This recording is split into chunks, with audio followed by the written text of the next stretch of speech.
త్వరగా కొన్ని విలువైన సంగతులు విందాం. నిర్గమకాండము 12వ అధ్యాయం. నిర్గమకాండము 12వ అధ్యాయం. చక్కగా స్పష్టంగా తప్పులు లేని వారు ఎవరైనా ఉంటే నాకు సహాయం చేయండి. చక్కగా చదవగలిగారు ఎవరైనా ఉంటే, తప్పులు లేకుండా చదవగలిగారు ఎవరైనా ఉంటే చదవండి. నిర్గమకాండం 12వ అధ్యాయం మొదటి 14 వచనాలు. ఒకరు మంచిగా అర్థవంతంగా చదవండి.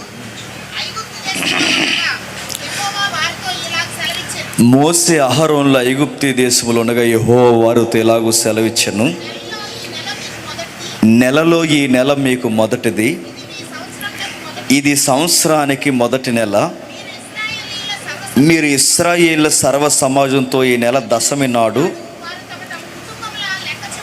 వారు తమ తమ కుటుంబముల లెక్క చొప్పున ఒక్కొక్కడు గొర్రె పిల్లనైనను మేక పిల్లనైనను, అనగా ప్రతి ఇంటికి ఒక గొర్రె పిల్లనైనను ఒక మేక పిల్లనైనను తీసుకొనవలెను.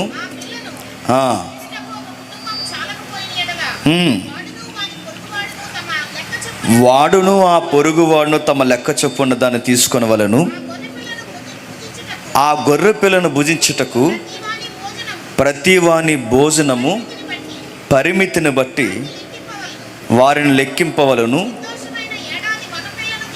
నిర్దోషమైన ఏడాది మగపిల్లను తీసుకొనవలెను.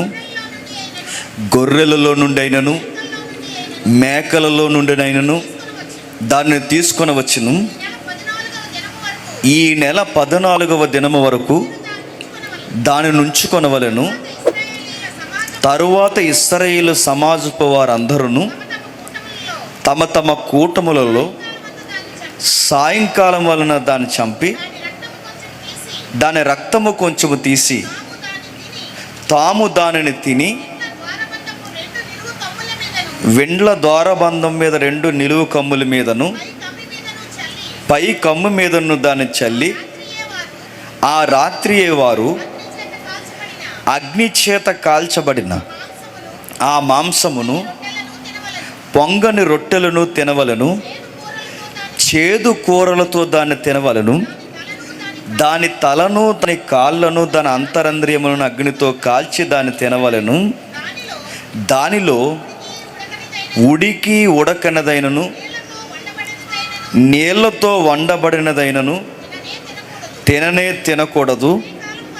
ఉదయకాలము వరకు దానిలోని ఏదియు మిగిలింపకూడదు.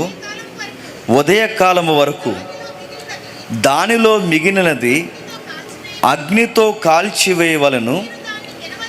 మీరు దాన్ని తినవలసిన విధమేదనగా మీ నడుము కట్టుకొని మీ చెప్పులు తొడుక్కొని మీ కర్రలు చేతబట్టుకొని త్వరపడుచు దాన్ని తినవలను. అది యెహోవాకు పస్కా బలి. ఆ రాత్రి నేను ఐగుప్తీ దేశమందు సంచరించి ఐగుప్తీ దేశములో మనుషుల్లోనే గాని జంతువులలోనే గాని తొలి సంతానమంతయు హతము చేసి ఐగుప్తీ దేవతలందరికీ తీర్పు తీర్చెదను. నేను యెహోవాను. మీరున్న ఇండ్ల మీద ఆ రక్తము మీకు గుర్తుగా ఉండును. నేను ఆ రక్తమును చూసి మిమ్మల్ని నశింపచేయక దాటిపోయేదను. నేను ఐగుప్తీ దేశమును పాడు చేయుచుండగా మిమ్మును సంహరించుటకు తెగులు మీ మీదకు రాదు. కాబట్టి ఈ దినము జ్ఞాపకార్థమైనదగును. మీకు యెహోవాకు పండుగ దాన్ని ఆచరింపవలను. తరతరాలకు నిత్యమైన కట్టడగా దాన్ని ఆచరించవలను.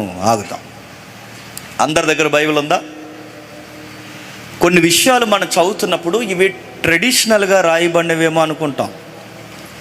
కొన్ని సంగతులు మనం చదువుతున్నప్పుడు ఇవి సాంప్రదాయబద్ధంగా ఇశ్రాయేలుకి మాత్రమే ఇవ్వబడ్డాయి అనుకుంటాం. కొన్ని బైబిల్ నేపథ్యాలు చదువుతున్నప్పుడు ఈ పొంగని రొట్టెలను తినడం ఏంటి, ఈ గొర్రె పిల్ల ఏంటి, ఈ మేక పిల్ల ఏంటి, ఆ టైంలో ఐగుప్తి మీద 10 తెగుళ్ళు ఏంటి, తతంగం అంతా ఏంటి అనుకుంటాం. కానీ గమనించండి, ఇది ప్రపంచ భవిష్యత్తు. గుర్తుపెట్టుకోండి. ఎంతమందికి ఈ రాత్రి ఈ సంగతులు అర్థమవుతుందో నాకు తెలియదు, కానీ రేపేం జరగబోతుందో అంటే ప్రపంచ గతి ఎలా ముగిసిపోబోతుందో ముందే చరిత్రలో నిగూఢముగా రాసి పెట్టిన దేవుడు మన దైవుడు, బైబిల్ దేవుడు. గుర్తుపెట్టుకోండి. ఎంతమందికి సర్ ఐజక్ న్యూటన్ తెలుసు చెప్పండి? ఎంతమందికి చదువుకున్న వాళ్ళకి సర్ ఐజక్ న్యూటన్ ఎంతమందికి అయితే తెలుసు? మీ అందరూ జాగ్రత్తగా రాసి పెట్టుకునేది అబద్ధమైతే ఇది తప్పు అని నన్ను నిలదీసి అడగండి. సర్ ఐజక్ న్యూటన్ ప్రపంచం ఎలా అంతరించబోతుందో చదవాలనుకున్నాడు. ఐజక్ న్యూటన్, ఐజక్ అంటే ఇస్సాకు అని పేరు పెట్టుకున్న ఈ భక్తుడు బైబిల్ ఎలుగులో నుంచి ప్రపంచం ఎలా అంతమవబోతుందో చూడాలనుకున్నాడు.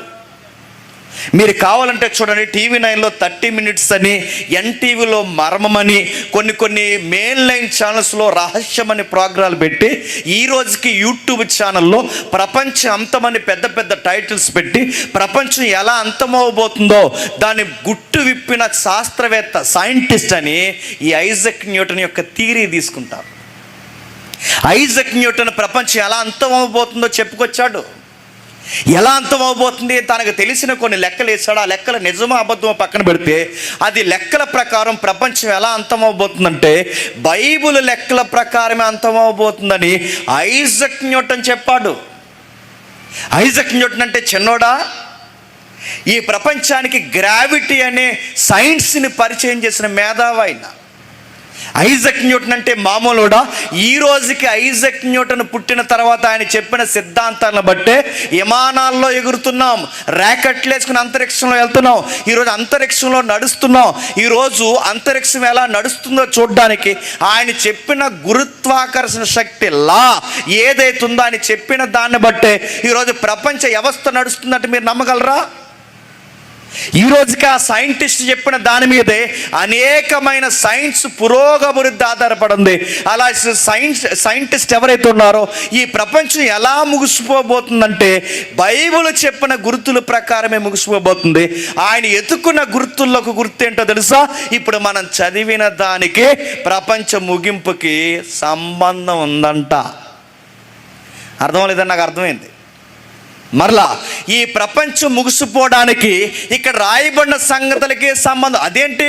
ఈ పస్కాకి ప్రపంచ భవిష్యత్తుకి సంబంధం ఏంటి? సంబంధం ఉంది.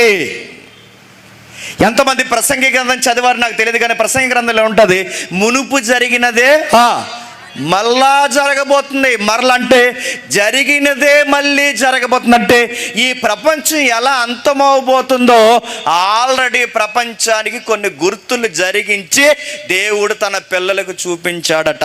ఈ గుర్తుల్ని బేస్ చేసుకుని న్యూటన్ ప్రపంచ భవిష్యత్తు చెప్పడం మొదలుపెట్టాడు. ఏం చెప్పాడు, వేటిని రాశాడు, వేటి గురించి మాట్లాడాడు, అలాంటి అనేకమైన విషయాలు అవన్నీ మనకు కదపదు. కానీ ఒక్క విషయాన్ని మాత్రం మనం కదుపుదాం. ఏమి రాశాడు, ఏ విషయాల గురించి చెప్పాడు? ఒక సంగతి జరుగుతుంది. ఏం జరుగుతుందో 12వ అధ్యాయం 1వ వచనం చదవండి. మోసే అహరోనులను ఐగుప్తి దేశంలో ఉండగా యెహోవా ఎలాగూ సెలవిచ్చెను, నెలలలో ఈ నెల మీకు మొదటిది, ఈ సంవత్సరమునకు మొదటి నెల. మళ్ళీ అడుగుతున్నాను, నెలలలో ఇది మీకు మొదటి నెల, నెలలలో ఇది మొదటి నెల. సంవత్సరానికి మొదటి నెల పేరేంటి చెప్పండి? ఎవడు చెప్పాడు? మన నెల కాదు, చెప్పండి. ఇశ్రాయేలు నెల. ఇశ్రాయేలుకి ఒక నెల ఉంది. మీరు జనవరిని తగిలించకండి. వాళ్ళకు ఒక నెల ఉంది, వాళ్ళకు ఒక 14వ తారీఖు ఉంది. వాళ్ళకంటూ నెలలు వేరు, కాలం వేరు. మన టైం లైన్ అనేది ఏదైతే ఉందో, మన టైం ట్రావెల్ అనేది మిడ్నైట్ నుంచి స్టార్ట్ అవుద్ది. మనకి రోజు ఎప్పటి నుంచి స్టార్ట్ అవుద్ది? రాత్రి 12 తర్వాత రోజు స్టార్ట్ అవుద్ది. కానీ ఇశ్రాయేల్ క్యాలెండర్ అలా కాదు, వాళ్ళకి అస్తమయం నుంచి క్యాలెండర్ స్టార్ట్ అవుద్ది. అందుకే బైబిల్లో రోజుని ఇలా కొలుస్తారు, అస్తమయము ఉదయము. అస్తమయం ఉదయం అంటే వాళ్ళకి రోజు ఎలా స్టార్ట్ అవుద్ది? సాయంత్రం నుంచి మళ్ళీ పగలు వస్తాయి. అంటే ఒక పగలు రాత్రి కలిస్తే వాళ్ళకి ఒక రోజు. మనకి ఎలాగా మిడ్నైట్ తిరిగి మళ్ళీ మిడ్నైట్కి వస్తే ఒక రోజు మనకి. అంటే మన లెక్కలు వేరు, వాళ్ళ లెక్కలు వేరు. అందుకే రోజుల్లో ఈ కాలం మారింది కనుకే వాళ్ళ క్యాలెండర్ వేరుగా ఉంటుంది. వాళ్ళకి నీసాన మాసం అంటారు, ఆ మాసం అంటారు, ఏవేవో ఉంటాయి. మనకు అది కాదు. ఇప్పుడు నెల ఏదన్నది ఇదంతా మనకు లెక్క కాదు. కానీ మనకు కావలసిన ఒక గుర్తులు అయితే వదిలాడు. పస్కా చేయండి అన్నాడు. దీన్ని ఏమంటారంటే థియలాజికల్గా బైబిల్ మూల భాషలో దాన్ని ఏమంటారంటే పాస్ అవర్ అంటారు. దాన్ని పాస్ అవర్ అంటే పస్కా అనకండి. పాస్ అవర్ అంటే దానికి ఒక అర్థం ఉంది, దాటిపోవుట అని. ఎవరు దాటిపోవుట? తప్పిపోయిన ఐగుప్తి మీదకి, తప్పిపోయిన ఇశ్రాయేలు మీదకి మరణదూత వచ్చిందట. ఆ మరణదూత వెనకాల దేవుడు ఉన్నాడట. వారిని ఏమీ చేయకుండా దాటిపోయే ఆ గడియనే పాస్ అవర్ అంటారు. అంటే తీర్పు జరిగే గడి. అంటే పస్కాని ఎందుకు చేయమన్నాడు? కొంచెం నేపథ్యం తెలియాలి. పస్కాని ఎలాంటి సమయంలో చేయమన్నాడు? మరణదూత సంచరిస్తున్న సమయంలో చేయమన్నదే చెప్పండి పస్కా. వాళ్ళు చేసిన బైబిల్లో పండగలకి ఒక పరమార్థాలు ఉన్నాయి. బైబిల్లో ఇశ్రాయేలు చేయమన్న పండగలకి భవిష్యత్తు యొక్క అడుగులకి ఒక లింక్ ఉంది. వాటిని డీకోడ్ చేస్తే కానీ ప్రపంచం ఎలా నడుస్తుందో మనకు తెలియదు. చాలామందికి బైబిల్ ఎలుగులో నుంచి ప్రపంచాన్ని చూస్తే వాళ్ళు అంచనా వేయగలుగుతారండి. త్వరలోనే ప్రపంచం ముగిసిపోబోతుంది, మనకు అర్థమవుతుంటుంది. అందుకే దేవుడు ఏమంటాడు తెలుసా? బయటోళ్ళకి ఈ ప్రపంచ ముగింపు తెలుసో లేదో కానీ చిన్న మందా నువ్వు భయపడకు, ఏం జరగబోతుందో దాని గుర్తులు నీకు చెబుతా అన్నాడు. దేని గుర్తులు? ప్రపంచం ఎలా ముగిసిపోబోతుందో చిన్న మంద అంటే ఎవరు? సంగమా, నీకు తెలుస్తుంది. ప్రపంచాన్ని తెలియకపోయినా ప్రపంచం ఏమనుకుంటుందంటే, రాత్రి ఒక వీడియో చూసాను, ప్రపంచం ఏమనుకుంటుందంటే ఆస్ట్రాయిడ్ మన మీదకి వచ్చేస్తుంది అన్నారంట. ఆస్ట్రాయిడ్ తెలుసు కదా, ఈ స్పేస్లో రాళ్ళు తిరుగుతాయి. రాళ్ళు అంటే ఈ ఖగోళంలో ఆ రాళ్ళు తిరిగితే ఒక పెద్ద రాయి అలా మన మీదకి వస్తుంది, అలా ముగిసిపోతామని ఒకడు. మరికొంతమంది ఏమన్నాడంటే చంద్రుడు ఎర్రగా అయిపోయాడు, త్వరలోనే చంద్రుడు అదృశ్యుడైపోతాడు. తర్వాత మనకు చంద్రబింబం లేకపోయేసరికి చంద్రుడి వల్లే కదండి సముద్రాలు ఆటుపోట్లు జరుగుతున్నాయి. ఇక చంద్రుడు ఎప్పుడైతే మనకు లేడో, వెన్నెలు లేకపోయేసరికి ఆటుపోట్లు జరగు, ఇక సముద్రం మీదకి వచ్చి అంతరించిపోతాను. ఇదొక థియరీ. అందుకే మధ్యకాలంలో ఏమన్నారంటే ఒక బాబా గారు ఇక త్వరలోనే అంతరించిపోతుంది. ఈ అంతరించిపోతుంది అనడానికి గుర్తు ఏంటంటే, ఎవరు ఆ బాబా అని అడగండి, మీరు టీవీ నైన్ అడిగితే చెప్తారు. నేను చెప్పే కథ కాదు. ఆ బాబా గారిని టీవీ నైన్లో చెప్పారు. పెద్ద స్టేట్మెంట్ ఇచ్చారు, చచ్చిపోలేండి ఆయన స్టేట్మెంట్ ఇచ్చాడు. ఏమనంటే, ఇదిగో భక్తులారా అన్నాడు. అన్నారు వాళ్ళందరూ. ఇదిగో సాయంత్రం మీకు కనబడతాను. ఎక్కడా అని అడిగారు. ఎక్కడ? చంద్రుల్లో కనబడతాను చూడండి అనగానే భక్తులందరూ బయటకు వచ్చారు. అలా చూస్తున్నారు. ఇంకా రాడు. ఆ రోజు మబ్బేసింది. టీవీలో జరిగింది చూడడానికి కావాలంటే ఆ రోజు మబ్బు వచ్చింది. ఇంకా రారు. గురూజీ మీరు ఇంకా కనబడలేదేంటి అని అడిగారు. కనబడదాం అనుకున్నాను కానీ మబ్బు వస్తుందని. అంటే నా చంద్రుల్లోనే కనబడే ఈ బాబా గారికి మబ్బులు తప్పించలేడు, ఈ గొర్రెలు ఎవరు అడగలేదు. బాబా గారు అన్నారట, ఏమనంటే మబ్బు వచ్చింది, రేపు కనబడతా అన్నాడట. రేపు అందరూ వీధిలోకి వచ్చేస్తారు. ట్రైన్లో నేను ఆ రోజు ప్రాక్టికల్గా చూశాను. ట్రైన్లో చూసేస్తున్నారు, బస్సుల్లో చూసేస్తున్నారు. 7:30 అయిపోయింది. వెన్నెల ఎక్కడుంది చూసేస్తున్నారు. అందరూ చూస్తున్నారు, రోడ్ల మీద ఆగిపోయి చూస్తున్నారు. ఇలా చూస్తున్నారు. టీవీ నైన్ కూడా ఆ రోజు చాలామంది ఇంటర్వ్యూలు చేస్తూ లైవ్ ఇస్తుంది, అందరికీ చూపిస్తుంది. కనబడతాడు అంటే కొంతమంది అన్నారు కనబడుతున్నాడు అన్నారు. అప్పుడు అన్నారు కొంతమంది కనబడదు, చెట్టు కింద కూర్చున్నాడు చంద్రులు, అదిగో కూర్చున్నా. ఆయన బాబా గారిదే సున్ని అది అన్నారంట. చంద్రుల్లో కనబడుతున్నారు, సున్ని కనబడుతుంది అన్నారు. బాబా కనబడుతుంది, అదిగో అది బాబా గారి తలే అన్నారు. అందరూ చూశారు. 2 రోజులు పోయి కొంతమంది బ్యాచ్ బయటకు వచ్చారు. మాకు కనబడుతున్నాడు మా దేవుడు అన్నారు. మీ దేవుడు ఎవరు అంటే, మా దేవుడు పవన్ కళ్యాణ్ అన్నారు. ఈ 2 వార్తలు టీవీ నైన్లో ఉన్నాయి చూడండి కావాలంటే.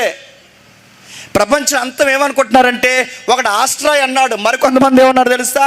ఇదిగో చంద్రుల్లో ఎరుపు ఎక్కడం అన్నారు. కొంతమంది ఏమన్నారంటే సూర్యుడు సైజు తగ్గిపోతుందన్నారు. లేదు. సూర్యుడి మీద తుఫాన్లు పెరిగిపోయినారు. లేదు.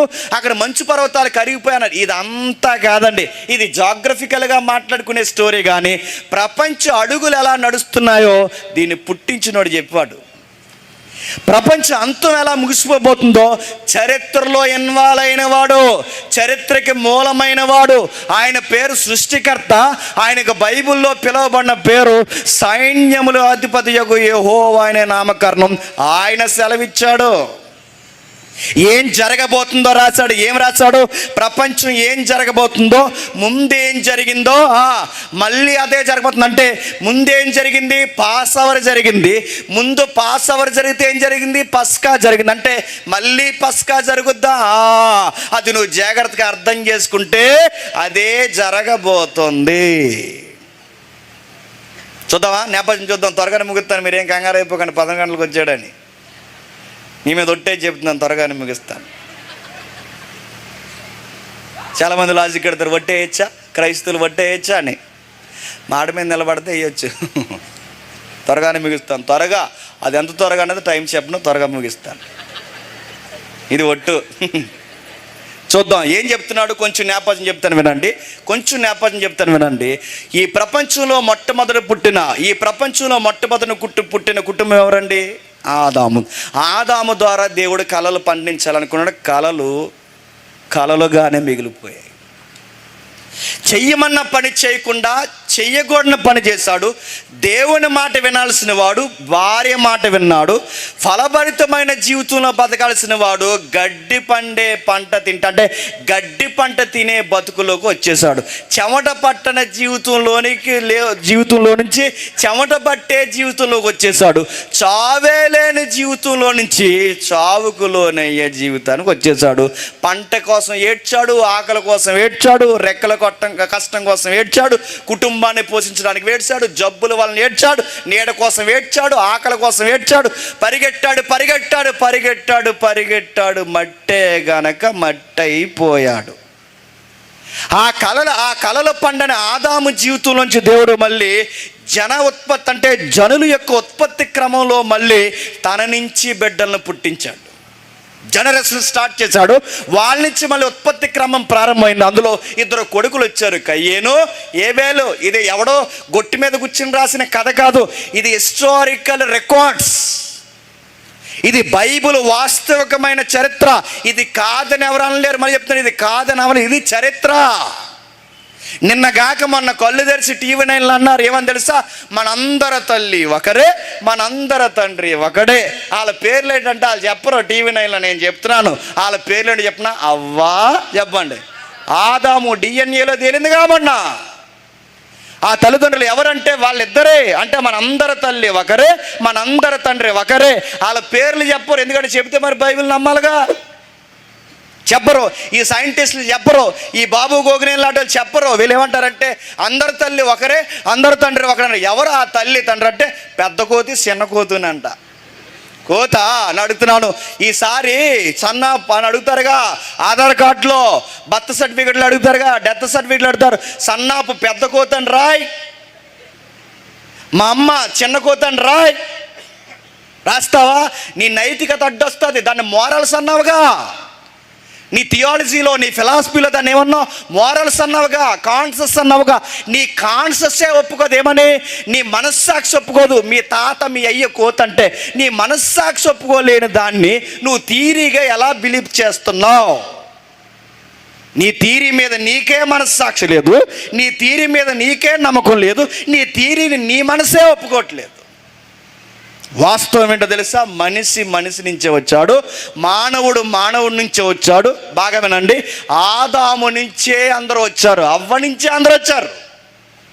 కళలన్నీ నేల రాశారు. తర్వాత ఆ కయ్యేని ఏబేలుని కయ్యేని చంపేసే చరిత్ర తెలుసుగా. కయ్యేని ఏబేలు చంపాడు. ఏబేలు చనిపోయిన తర్వాత మళ్ళీ ఒక కొడుకు పుట్టాడు. ఆ కొడుకు పేరు షేతు. చాలామంది అడుగుతారు, బైబిల్లో మొదటి పితరుల కాలం ఎంతంటే కొన్ని వందల సంవత్సరాలు బతికారు. అలా ఎలా బతికారు? డిఎన్ఏలో ఉంది. అక్కడ వరకు ఎందుకు? మన 3 తరాలకు ముందుకెళితే 120 సంవత్సరాలు బతికేవారు. 3 తరాలు ముందుకెళితేనే 120 సంవత్సరాలు బతికితే, 4 సంవత్సరాలు వెనక్కి వెళితే వందల సంవత్సరాలు బతికిన డిఎన్ఏలు ఉన్నాయి. బతికారు. 3 తరాలకు ముందెడితే 120 బతకట్లేదు. ఇప్పుడే లింగు అని బండి ఎంతకు వచ్చింది? 60కి వచ్చింది. ఆ 60లో కూడా తినంగా జీవితాలు ఉంటాయి, 20 లాగా ఉన్నాయి. 20లో బళ్ళు ఎలా కనబడుతున్నాయి తెలుసా? 60లో బళ్ళులా కనబడుతున్నాయి. బళ్ళు అంటే మీరే. 20లో ఉన్న వాళ్ళు ఎలా కనబడుతున్నారు?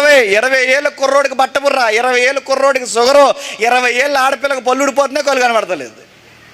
అయిపోయినాయి బళ్ళు, బోరుకొచ్చినాయి. అంటే ఏజ్ గ్రాప్ అనేది ఎందుకు దిగిందంటే వీళ్ళు ఏవేవో చెప్తారండి బయట, సైన్స్ అని అదని. నేను చెప్తున్నాను ఎందుకు ఏజ్ గ్రాప్ దిగిపోయిందంటే వీళ్ళకి నచ్చని మాట ఏంటో తెలుసా? మనుషుల్లో నైతికత, అది నేచర్ ఒప్పుకోదంటే మనుషుల్లో నైతికత పోతే, విలువలు చచ్చిపోతే, కొండలు కరిగిపోతాయి, ఓజోన్ కన్నం పడుతుంది, జంతువులు సమసిపోతాయి, పక్షులు సమసిపోతాయి, ఈ DNA కూడా మారిపోతుంది. ఎందుకంటే ఆదాము తప్పు చేస్తే రూపం ఎక్కడ మారిందో తెలుసా? ఆదాము బాడీలోనే కాదు, చెప్పండి, భూమి రూపం కూడా మారిపోయింది, పండే పంట మారిపోయింది, జీవవృక్షాలు పండే నేల, చెప్పండి, గచ్చ పొదలు వచ్చాయి. ఈరోజుకి గచ్చ పొదలు ఉన్నాయంటే మీకు ఎలా అనిపిస్తుంది? పడుతుంది. విచిత్రం ఏంటి చెప్పినా, ఎప్పుడు ఆదాము, ఎప్పుడు శాపము, ఎప్పుడు ఆది చరిత్ర, అప్పుడు శాపం, ఈ రోజుకి ముళ్ళ తుప్పలు మన ముందు కనబడుతున్నాయంటే బైబిల్ చెప్పిన మాటలు ఎంత విచిత్రంగా ఉంటుందండి. ఇప్పటికే ముండ్ల పొదలు కలిస్తే మీరు చూడండి, దున్ని దున్ని దున్ని నీరు పెడితే కానీ పంట పండదు. నువ్వేం దున్నకు, ఏమి నీరెట్టకు, కానీ ఏమవుతాయి చెప్పినా ముండ్ల పొదలు వస్తాయి.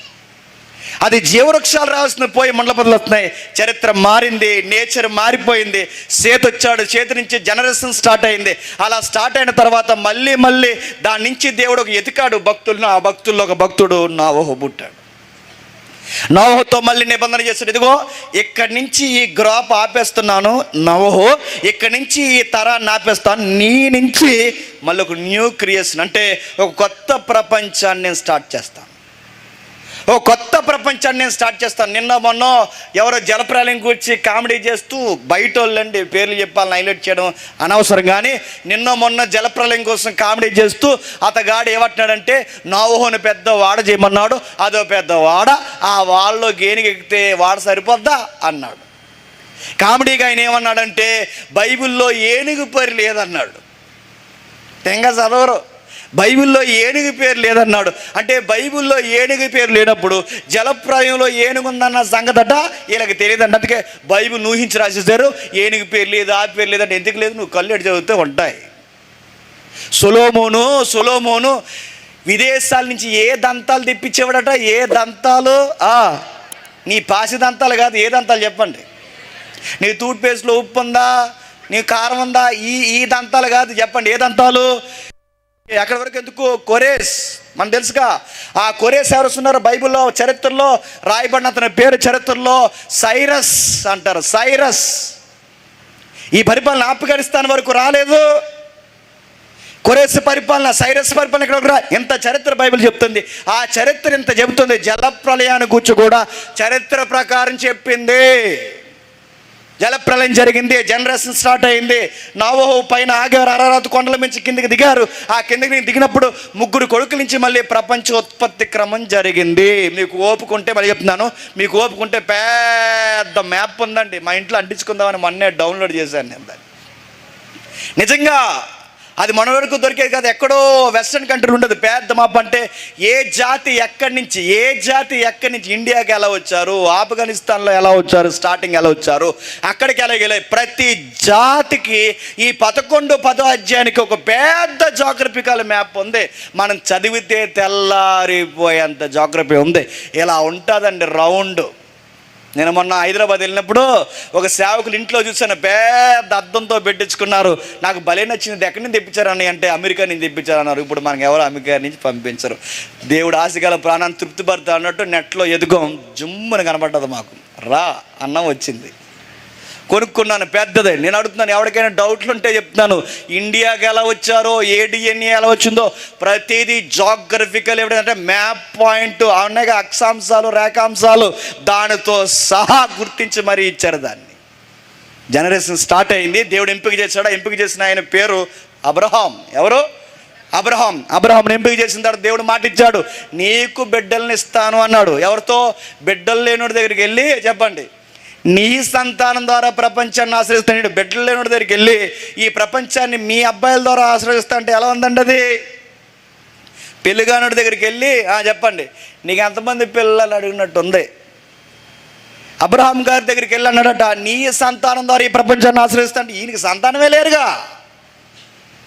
నమ్మకం ఉంచు, మృతతుల్యమైన నీ శరీరం నుంచి జీవాన్ని ఉత్పత్తి చేస్తాను అబ్రహాం నమ్మే అన్నాడు, నమ్మేశాడు అంతే. సందర్భం కాకపోయినా ఒక మాట చెప్తున్నాను, ఏమనుకోకండి, నన్ను తప్పుగా అనుకోకండి, యంగ్స్టర్స్ ఉన్నారు కానీ చెప్తున్నాను ఏమనుకోకండి. అబ్రహాము గారు దేవుని మాట నమ్మి, రోమపత్రికలు ఉంటుంది, రమారమి 100 ఏండ్ల వయసు అప్పుడట తన భార్య దగ్గరికి వెళ్ళాడట. ఎందుకు వెళ్ళాడట? సింత చచ్చినా పులుపు సావలేదని వెళ్ళలేదు. ఎందుకు వెళ్ళాడట చెప్పండి? ఎందుకు వెళ్ళాడట? తన తండ్రి వాగ్దానాన్ని నెరవేర్చడానికి, దేవుని వాగ్దానాన్ని నెరవేర్చడానికి, దేవుని కొరకు బిడ్డలను కనడానికి వెళ్ళాడట. ఆ మాట చదువుతుంటే రోమాలు అలా లెగుస్తాయండి.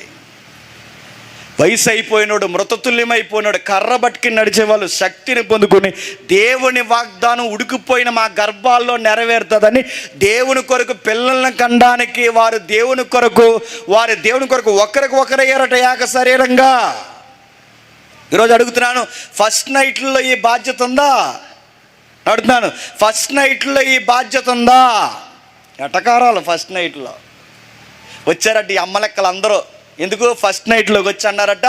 రంగేసే వాళ్ళు ఒకరట, జోకేసే వాళ్ళు ఒకరట, కిటికీలో దూరే వాళ్ళు ఒకరట, మంచం కింద వీళ్ళందరూ కరెంట్ ఇవ్వాలండి. వీళ్ళందరికీ వాళ్ళిద్దరికో ప్రార్థన చేసో బాధ్యత చెప్పేదిగో దేవుని కోసం మంచి భవిష్యత్తు కొరకు ఫలభరితంగా మారండి అని చెప్పేవాళ్ళు లేరండి. వాళ్ళకి ఫస్ట్ అయితే ఏలసికి పడిపోతుంటారు. నాకు అర్థమవుతుంది. మళ్ళీ అడుగుతున్నా, చెత్త అంతా నేర్పిస్తారు తప్ప మంచి నేర్పించరండి. ఇదిగో నువ్వు ఫస్ట్ ఇలాగా అలా అనాలి, నువ్వు ఇవన్నీ ఎవడ చెప్పకరద్దు అని అడుగుతున్నాను. ఇవన్నీ అడుగుతున్నాను. ఈ జనరేషన్ కాదు, ఏ జనరేషన్కి ఎవరికి చెప్పాల్సిన అవసరం లేదు. రాత్రి ఎవడ అన్నాడుగా ఎదుగురా ఎన్ని పెట్టారంటే తెలుస్తుంది అన్నట్టు, అందుకే పెన్ డ్రైవ్లు వేసి ఇవ్వకపోయారు అన్నాను నేను. నడుతుంది ఇవన్నీ చెప్పాల్సిన అవసరం లేదు. మీకు ఇంకా అర్థం కావాలంటే చెప్తున్నాను. బిడ్డలకి, పుట్టిన పసిబిడ్డకి పాలు ఎలా తాగాలో ఎవడో చెప్పాల్సిన అవసరం లేదు. వాళ్ళ అమ్మ రొమ్ములు ఎక్కడున్నాయో ఆ పసికందుకు తెలిసిపోతుంది. దీన్ని నేచర్ అంటారు. దీన్ని నువ్వు చెప్పాల్సింది ఏంటో చెప్పినా, వాళ్ళకి కావలసిన విలువలు నేర్పించు. ఇదిగో అబ్రహాము తన భార్య దగ్గరికి వెళ్ళినప్పుడు బిడ్డలను కనాలని వెళ్ళాడు. మీరు కూడా దేవుని కళలను పండించడానికి ఫలభరితంగా ఉండండి, మోకాళ్ళు వేసి ప్రార్థన చేసుకోండి, మేము వెళుతున్నామని చెప్పి 4 మాటలు చెప్పి రావాలి కదండి. వీళ్ళు సిగ్గుపడిపోయి పాటలు పాడుతున్నారంట. సర్లేండి, వదిలేండి. అమ్మలక్కలందరూ ఎవరో వాళ్ళ దేవుడు మార్చును గాక. సరే, ఏది జరిగింది? తర్వాత అబ్రహాం గారు బిడ్డనిచ్చాడు. బిడ్డనిచ్చిన తర్వాత ఆయన పుట్టిన బిడ్డ పేరు ఏం పేరు? ఇస్సాకు. ఇస్సాకుకు మళ్ళీ దేవుడు వాగ్దానం ఇచ్చాడు. ట్విన్స్ పుట్టారు. ఎవరు? కవల పిల్లలు. ఆ కవల పిల్లలు మనకు తెలుసు, యాకోబు, యాసావు. యాకోబు గారి స్టోరీ మనకు తెలుసు. ఈ మధ్య మళ్ళీ యాకోబు స్టోరీలు చదవండి, ఎందుకంటే కాకరకాయ అంట కేకరకాయ అయిందంట. ఎందుకంటే నేను డీటెయిల్గా అడగండి. యాకోబు సగ జీవితం మోసగాడే. యాకోబు సగ జీవితం మోసగాడే, సగ జీవితంలో మారాడు. ఎందుకంటే జీవిత అనుభవాలు వచ్చిన తర్వాత మనిషి జీవితం ఎప్పుడు ఒకలా ఉండదు కదండి. మారిన తర్వాత దేవుడు అన్నాడు, దేవుడు మళ్ళీ వాగ్దానం ఇచ్చాడు. ఏమన్నా తెలుసా? నీ పేరేంటి? యాకోబు. నో, నీ పేరు యాకోబు కాదు, నీ పేరు ఇశ్రాయేలు. నీ పేరు ఇశ్రాయేలు కనుక ఈ రోజు నుంచి నీ పిల్లలందరూ ఇశ్రాయేలీ. ఎందుకు చెప్తున్నాను వినండి. ఈ ఇశ్రాయేల్ అని ఒక జాతి ఉద్భవించింది. యాకోబు పుట్టిన 12 మంది పిల్లలు. ఆ 12 మంది పిల్లలు పెద్ద ఇశ్రాయేల్ జనాంగం అయితే, ఆ ఇశ్రాయేల్ జనాంగానికి దేవుడు వాగ్దాన భూభాగం ఇచ్చాడు. ఆ వాగ్దాన భూభాగం ఇచ్చిన తర్వాత వీళ్ళు సరిగ్గా పరిపాలించింది పోయి ఒకడి మీద ఒకడు పడి ఏడ్చాడు. ఎప్పుడు గుర్తుపెట్టుకోండి, దేవుడు కొన్ని మనకు పెడతాడండి, సరిగ్గా తినాలి. మనకి తినడం చేతగా లేదనుకోండి, ఆ తినడం చేతగానోడికి తిండిలు తెలియాలంటే ఏం చేస్తాడు? ఉన్నది కూడా తీసేస్తాడు. తెలుగులో సాగుతుందిగా, లేనోళ్ళు లేకేడిస్తే అలా ఏడుతారు చాలామంది. లేనోళ్ళు లేకేడిస్తే ఉన్నోడు తినడానికి ఏడ్చాడట. చాలామందికి విలువ తెలియదండి. ఇశ్రాయేలుకు కూడా ఫలభరితమైన భూమి ఇస్తే వీళ్ళు ఎలాంటి పనులు చేస్తే చెప్ప, ఒకడి మీద పాడు ఒకడు ఏడుస్తున్నాడు. ఎవడి మీద ఏడుస్తున్నాడు? ఆడెవడో బయటోడి మీద కాదు, సొంత తమ్ముడి మీద ఏడుస్తున్నారంటే వీళ్ళకి విలువ అర్థమైందా? సొంత తమ్ముడి మీద. ఎప్పుడు గుర్తుపెట్టుకోండి, యూనివర్సల్ సూత్రం ఏంటి చెప్పినా, మన సొంతోలే మన మీద పడి ఏడుస్తారు. నీకు ఎవరో పెద్ద శత్రువు కాదు. మీరు ఎవరు ఇంగ్లీష్లో సామెత ఉంటుంది, పెద్ద యుద్ధాలన్నీ ఎవరితో జరిగినాయంట? సొంతోలతోనే జరిగాయంట. చరిత్ర ఫిలాసఫర్ చెప్పే మాట, పెద్ద యుద్ధాలన్నీ ఎవరితో జరిగాయి? సొంతోలతోనే జరుగుతాయి. నీకు బయట పడితే ఏమడదు, ఇలా కత్తి తిప్పితే అయిపోద్ది ఫైట్. ఈడితే అవ్వదు. ఇది ఎప్పుడు పొడి చేస్తాడు తెలదు, వెనకాలండి. వీడు ఏం చేస్తాడో తెలియదు. ఇశ్రాయేల్లో భాగమేనండి. ఈ 12 మంది ఎవరి మీద పగబెట్టారంటే, ఆ 12 మందిలో కుర్రోడి మీద పగబెట్టారంటే తినడం చేతకాదు లేదండి వీళ్ళకి. ఆ ఒక్కడి మీద పగబడితే తీసుకెళ్ళి ఆ గోతులో పడేస్తారు, రకరకాలు చేసేటప్పుడు. ఎందుకంటే వాళ్ళ డాడీ చిన్నోడని ఎక్కువ ప్రేమిస్తున్నాడుగా, ఆ ప్రేమిస్తున్న తట్టుకోలేకపోతే లోపల పడేస్తాడు. ఆ లోపల పడేస్తే బాగా వినండి, గోతులో అన్నయ్యలందరూ యోసేపును గోతులో పడేస్తే పైనున్న దేవుడు గోతులో ఉన్న యోసేపుని ఐగుప్తి సింహాసనం ఎలా ఎక్కించాలని ఆయన స్కెచ్లో ఆయన ఉన్నాడు. భలే ఉంటుందండి బైబిల్ స్టోరీ చదువుతుంటే, ఆ నేరేటివ్ కదులుతున్న విధానం చూస్తుంటే ఈ చరిత్ర మీకు అర్థమైపోతున్న అడుగుతున్నాను. బతుకులో చాలా ధైర్యంగా బతికేస్తారండి. ఎంతమంది శత్రులు అయిపోయినా, అన్నయ్యలందరూ శత్రులు అయిపోయినా, నాన్న వారందరూ శత్రులు అయిపోయినా, ఎవరు మనకేమైపోయినా చాలా ధైర్యంగా బతుకుతాయి. ఎందుకంటే ఇది చరిత్ర. ఈ చరిత్రలో ఇన్వాల్వ్ అవుతాడు ఈ దేవుడు. తీసుకెళ్ళి అక్కడ పడేశారు. అక్కడ పడేస్తే ఆ అబ్బాయిని దేవుడు తీసుకెళ్ళి ఐగుప్తులో పడేస్తాడు. ఐగుప్తులో పడేస్తే ఏం జరిగిందో మనకు తెలుసు. ఒక ఆఫీసర్ ఆయన కొనుక్కున్నాడు. ఆఫీసర్ కొనుక్కుని ఇంట్లో పెట్టుకుంటే అబ్బాయి నమ్మకంగా పనిచేస్తున్నాడు. ఎప్పుడు అలా నీళ్ళు తిట్టుకున్నాడా? దొంగ ఏదో నన్ను నమ్మేశారు, అలా చేస్తారు, ఇలా చేశారు. ఎప్పుడు లేదు. ఆ అబ్బాయికి ఒకటే గోల్, దేవుడిని ఒక కళ ఇచ్చేవాడు, ఆ కళ ఎప్పటికైనా నెరవేరుతుంది. అంటే మీరు ఎప్పుడు గుర్తుపెట్టుకోండి, మన చుట్టూ ఎన్ని కష్టాలు ఉన్నా, మనకి ఎంతమంది ఎనిమిస్ తయారైపోయినా, మన టార్గెట్ ఎలా ఉండాలి చెప్పినా, అందరికి అందనంత ఎత్తు ఎదగాలన్న గోల్ ఎప్పుడు మనం మిస్ అయిపోకూడదని గుర్తుపెట్టుకోండి.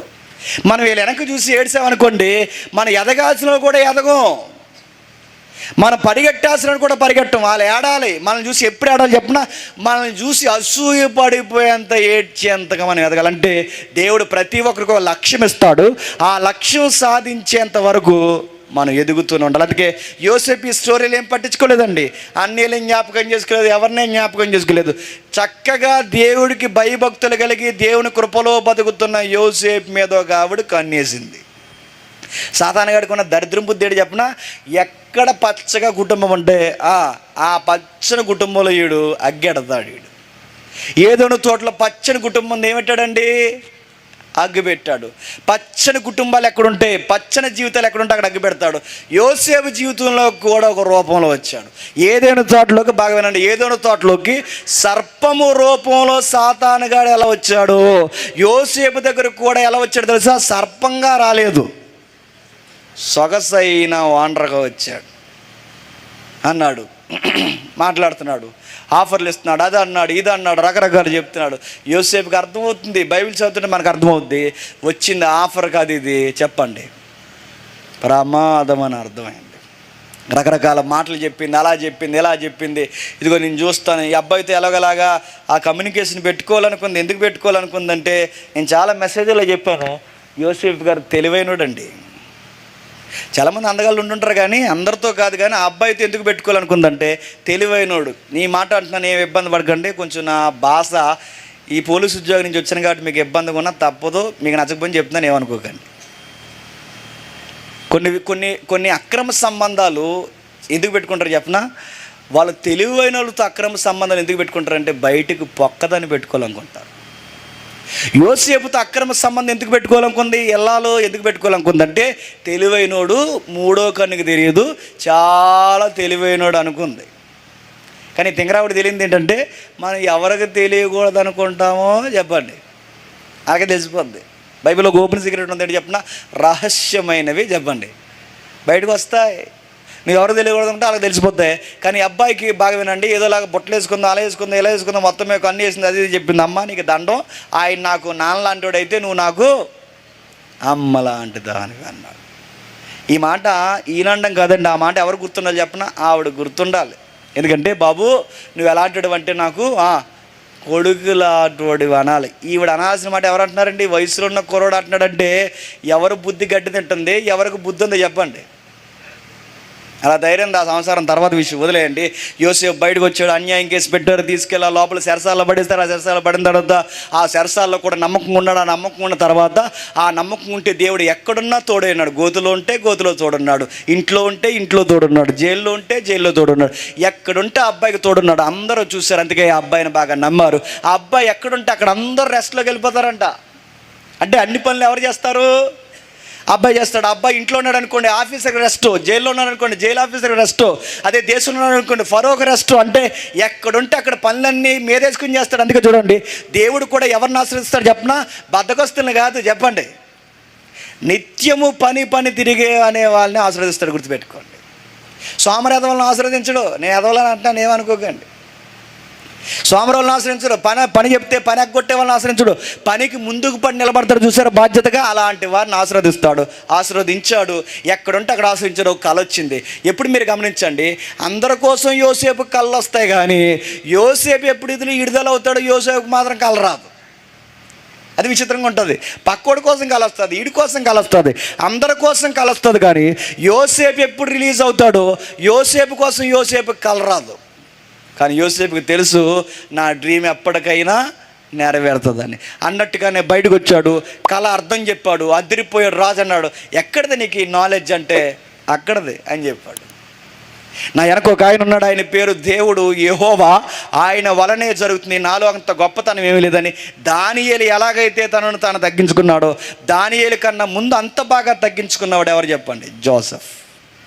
అంతే ఒక మాట అన్నాడు, ఏమీ లేదు, మన దేశానికి అన్ని ఆర్థిక లావాదేవీలు, ఎగుమతులు దిగుమతులు, దేశం యొక్క దళసరి ఆదాయం, రాబోతున్న వనరుల యొక్క ఉత్పత్తి క్రమము, దేశం యొక్క ఆర్కిటెక్చర్ ఏదైతుందో మొత్తం కన్స్ట్రక్షన్ ఫీల్డ్ అంతా, అంటే ఒక్కటి కాదు, మొత్తం దేశానికి సంబంధించిన లావాదేవీలన్నిటి మీద నిన్ను ఆఫీసర్ని చేస్తావు, ఏమంటావు అన్నారు.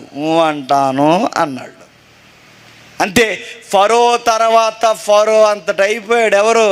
యోసేపు. అంటే యోసేపుకు తెలియకుండా గుర్రపు డెక్క కూడా కదలకూడదు, యోసేపుకు తెలియకుండా బాణం కూడా ఎగరకూడదు, యోసేపుకు తగలకుండా పిరమిడ్ మీద రాయి కూడా కదలకూడదు, యోసేపుకు తెలియకుండా ఎగుమతులు దిగుమతులు కూడా జరగకూడదు, యోసేపుకు తెలియకుండా పంటలో ఏది ఎంత వస్తుందో, ఎక్కడ అమ్మకాలు కొనుగోలు కూడా జరగకూడదు. మొత్తం యోసేపు యొక్క నోటీసులో ఉండాల్సిందే. అలా నడిపిస్తున్నాడు. భవిష్యత్తు ఒకటి చెప్పాడు ఆ టైంలో ఏంటంటే 7 సంవత్సరాల కరువు రాబోతుంది. ఆ కరువుకు ముంగుర్తుగా మనం జాగ్రత్త పడితే బతికి బట్ట కడతాం, లేకపోతే ఐగుప్తి ఈ యొక్క నాగరికత కూడా ఎడారి పాలైపోద్దని చెప్పేశాడు. మరి ఏం చేయాలంటే, ఐగుప్తి రాజు అడుగుతాడు, ఏం చేయాలంటే, ఏమీ లేదు, ఒక పని చేయి. ఏం చేస్తావంటే, దానికి కారణం ఒకటే, నువ్వేం చేస్తావంటే, నువ్వు చేయాల్సిన పని నువ్వు చేయండి. అప్పుడు అన్నాడు, నేను స్టోరేజ్ రూమ్స్ కట్టిస్తాను అన్నాడు. గోడామ్స్ కట్టించాడు. తెలుసుగా, ఈ రోజుగా స్టోరీ నిజమా? యోసేపు అనే స్టోరీ నిజమా? నిజంగా ఫరో అనే స్టోరీ నిజమా? ఈ రోజుగా గోడామ్స్ ఉన్నాయంటే, ఈ రోజుకి ఐగుప్తిలో యోసేపు తవ్వించిన గోడామ్స్ ఇంకా ఉన్నాయి. ఈ రోజుకి కనబడతాయి. ఎంత లోతుంటాయి ఈ రోజుకి చూస్తుంటే. యోసేపుని పట్టిన జైలు ఇంకా ఉంది, యోసేపు కట్టించిన అనేకమైన కట్టడాలు ఉన్నాయి. ఇలా నడిచింది ఐగుప్తిలో యోసేపు ఉన్నంతకాలం. ఇశ్రాయేలు యొక్క జీవితం బాగుంది, ఎందుకంటే వీళ్ళకి కరువు వచ్చింది. మళ్ళీ తిరిగి ఎవరిని ఇబ్బంది పెట్టారో ఆయన దగ్గర అడుక్కోవడానికి వచ్చారు. మన దేవుడు ఎలాంటి చెప్పినా, మనల్ని ఎవరు బాధ పెట్టారో మళ్ళీ వాళ్ళు ఒక రోజు చెప్పండి అడుక్కోవడానికి వచ్చేలా చేస్తాడు. మన దగ్గరికి వచ్చారు 11 మంది అన్నలు. అన్నం దొరకలేని పరిస్థితుల్లో మొత్తం మీద స్టోరీ మనకు తెలుస్తుంది, అంతా మనకు తెలుస్తుంది, అంతా నేను చెప్పట్లేదు. తర్వాత వాళ్ళని దీవించాడు. ఇంకెందుకు అక్కడ ఉంటారు, ఇంక నేనే అన్ననే తమ్ముడినే, నేను ఇక్కడ ఐగుప్తిలో అధికారిగా ఉన్నాను, మీరు ఇక్కడికి వచ్చేంటంటే అందరూ ఐగుప్తికి వచ్చేసారు. 78 మంది సుమారుగా ఐగుప్తికి వెళ్ళిన తర్వాత, యాకోబుతో కలిపి వీళ్ళందరూ వెళ్ళిన తర్వాత, ఆ 75 చిల్లరి సుమారుగా కొన్ని లక్షల మంది ఇశ్రాయేలు అయిపోయారు. పస్కా టైంకి వస్తున్నాం మర్చిపోకండి, నిర్గమ కాండానికి వస్తున్నాం మర్చిపోకండి. ప్రపంచంలో ఏం జరగబోతుందో ఈ కళ్ళతో, బైబుల్ కళ్ళద్దాలతో చూడబోతున్నాం మర్చిపోకండి. తహతహలాడిన సర్ ఐజక్ న్యూటన్ యొక్క థియరీ దగ్గరికి వస్తున్నాం మర్చిపోకండి. ప్రపంచ ఊహలకి మేధావులకి అందని భవిష్యత్తు యొక్క గుర్తులు ఆలోచిస్తాం మర్చిపోకండి. అంతే, ఐగుప్తికి చరిత్ర వచ్చింది, ఇశ్రాయేల్ చరిత్ర ఆడికి వచ్చింది. యోసేపు ఉన్నంతకాలం ఇశ్రాయేల్కి డోకా లేదు.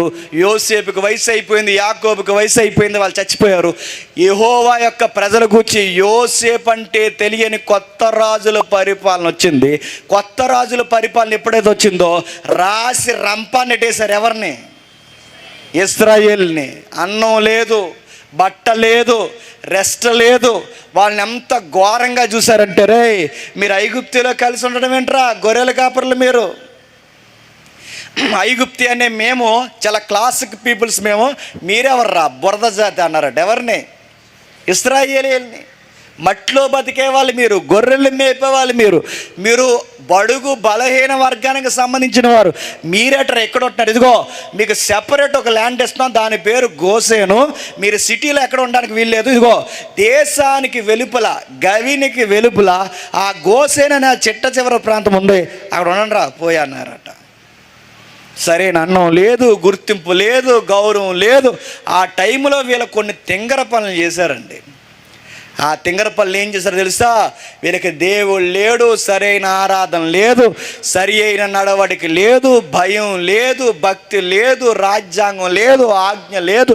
అలాంటి టైంలో దేవుడినే ఎక్కిరించే పనులు చేశారు. ఏం చేశారంటే ఐగుప్తీలు ఏం చేశారో వీళ్ళు కూడా అదే చేశారు. ఐగుప్తీలు ఏం చేశారు? ఐగుప్తీని పిల్లిని ఆరాధించారు. దేన్ని?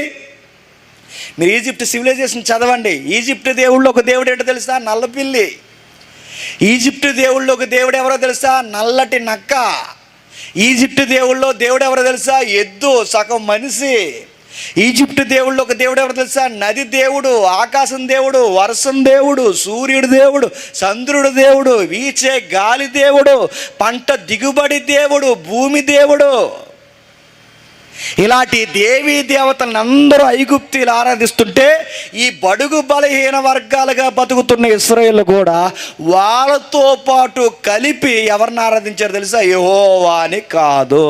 మరి వీళ్ళు కూడా పిల్లిని ఆరాధించారు, జంతువులను ఆరాధించారు, వీళ్ళు కూడా నక్షత్రాలని, సూర్యులను ఆరాధించాడు. ఇలా ఆరాధిస్తున్న టైంలో దేవుడు ఎగేసుకుని వచ్చాడు ఐగుప్తీ మీదకి. గుర్తించండి, ఫైర్ చాలా గట్టిగా, ఆయన పొగరుతో కోపంతో ఉగ్రుడైపోయి వచ్చాడు. ఉగ్రరూపం దాల్చాడు. ఏమన్నాడు? వచ్చన్నాడు, ఐగుప్తీ దేవతల సంగతి తేలుస్తానన్నాడు. ఐగుప్తీ దేవుళ్ళ సంగతి తేలుస్తా అంటే నక్క ఏం చేస్తుందో, పిల్ల ఏం చేస్తుందో, భూమి ఏం చేస్తుందో, సూర్యుడు ఏం చేశాడో, అసలు వీళ్ళని పోషించిన సృష్టికర్త ఎవడో ఈ ఐగుప్తీ కళ్ళకు అర్థమయ్యేలా నేర్పిస్తానని ఐగుప్తీ దేవుళ్ళకి తీర్పు తెచ్చడానికి రాబోయాడు. ఎప్పుడైతే వాళ్ళకి తీర్పు తెచ్చడానికి రాబోయాడో ఐగుప్తీ దేవుళ్ళకి తీర్పు తెచ్చడమే కాదు, ఆ దేవుళ్ళకి మొక్కే వారిని కూడా చెప్పండి సంహరించడానికి మరణదూతను పంపించాడు. భయం వేసే మాట చెప్పిన భవిష్యత్ అర్థమది వినండి. భయం వేసే మాట చెప్పిన మరణదూత చంపడానికి వచ్చింది కేవలం ఐగుప్తీని చంపడానికే కాదు, చెప్పండి ఇశ్రాయేల్ని చంపడానికి కూడా వచ్చింది. ఎక్కడుంది ఒకసారి చూడండి. యెహెజ్కేలు గ్రంథం ఒకసారి చూడండి. యెహెజ్కేలు గ్రంథం 20వ అధ్యాయం, త్వరగా యెహెజ్కేలు గ్రంథం 20వ అధ్యాయం, యెహెజ్కేలు గ్రంథం 20వ అధ్యాయం మొదటి వచనం చదవండి.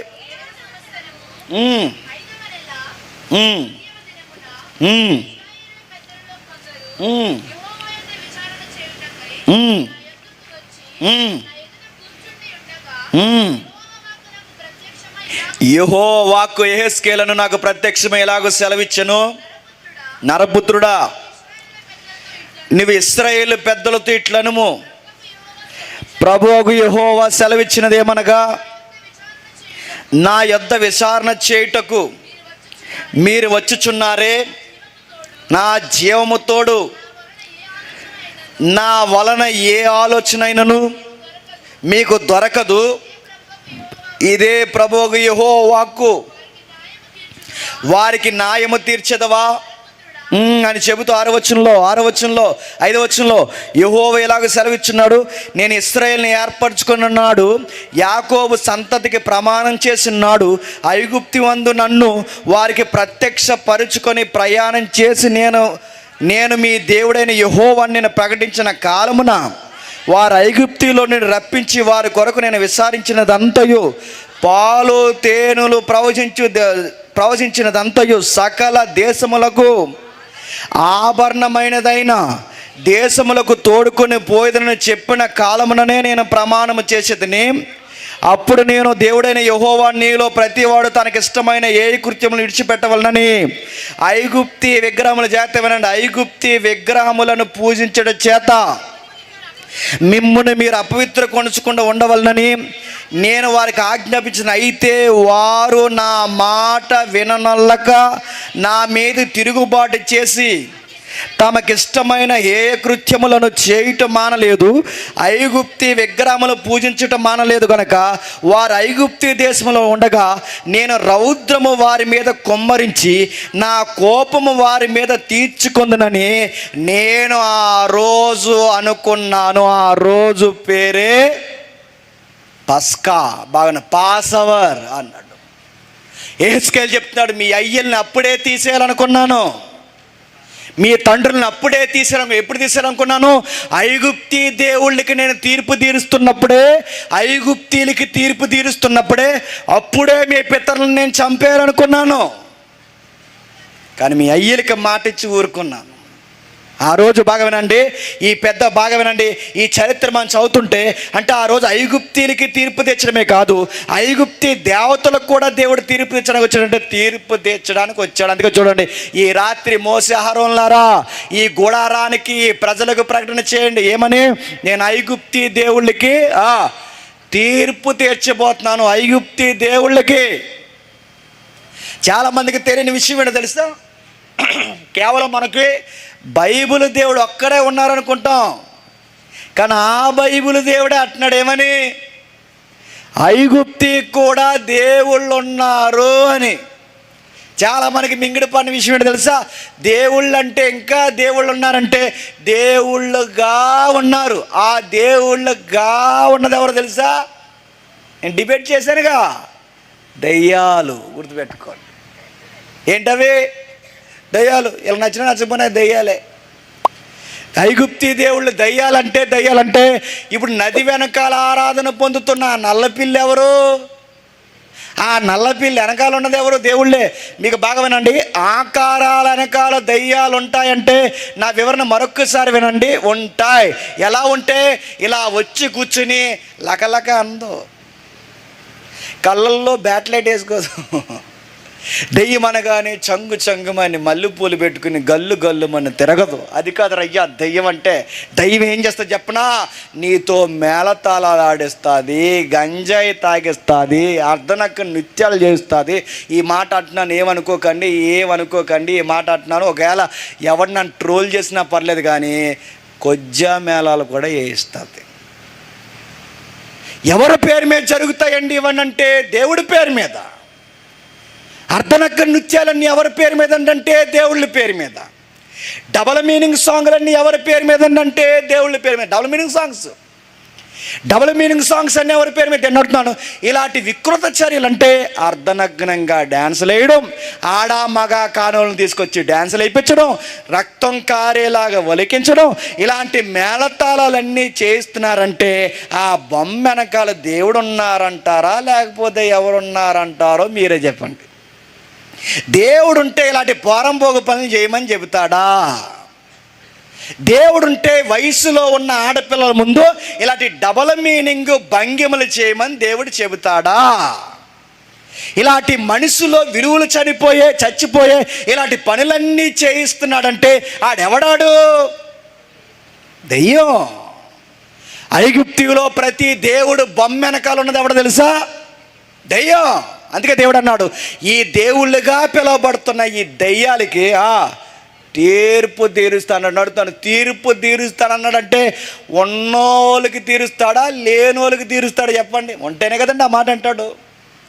ఇప్పుడు ఎవడో లేనుడి దగ్గరికి వచ్చి నేను ఆడితే ఇలాగా గోడైపు చూసి గొడవ ఆడుతున్నాను అనుకోండి, ఏమంటారండి? నన్ను వైజాగ్లోనే హైదరాబాద్లో జాయిన్ చేస్తారు నన్ను.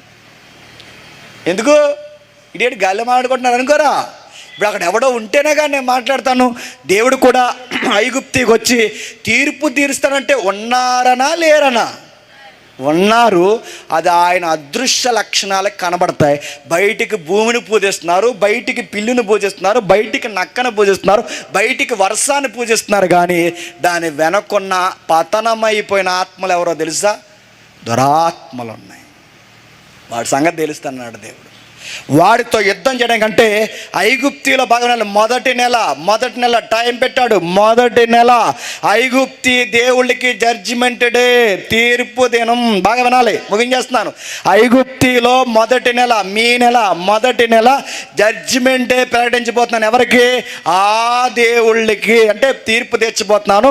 ఆ దేవుళ్ళకే కాదు, ఆ దేవుళ్ళకి మొక్కుతున్న తొలి సంతానానికి, వాళ్ళ యొక్క మందలకు కూడా తీర్పు తీరుస్తాను, శవాల గొట్టగా మార్చేస్తా అన్నాడు. ఐగుప్తి దేవుళ్ళకి ఆరాధిస్తున్న వారికి తీర్పు తీస్తా అన్నాడు.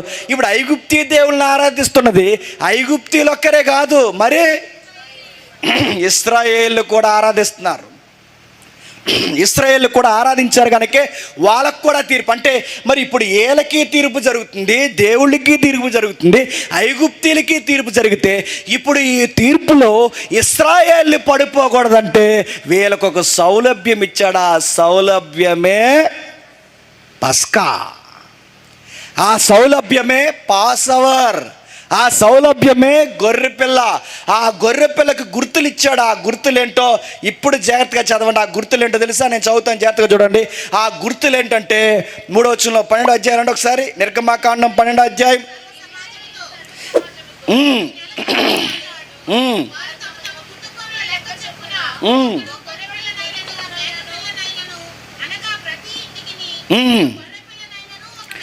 కొన్ని పదాలు నేను చదువుతాను, మీరు నోట్ చేసుకోండి. 3వ వచనంలో అంటాడు, ప్రతి ఇంటికి ఒక గొర్రెపిల్ల ఉండాలట. ప్రతి ఇంటికి ఒక గొర్రెపిల్ల కానీ మేకపిల్ల కానీ ఉండాలట. 6వ వచనంలో ఉంటుంది, మీరు ఇంటికి వెళ్తారు చదవండి. నిర్దోషమైన ఒక ఏడాది గొర్రెపిల్ల ఉండాలట. నెక్స్ట్ బాగా వినాలి, న్యూటన్ కోట్ చేసింది ఇదే, మళ్ళీ చెప్తాను. ప్రపంచ భవిష్యత్తు ఇదే.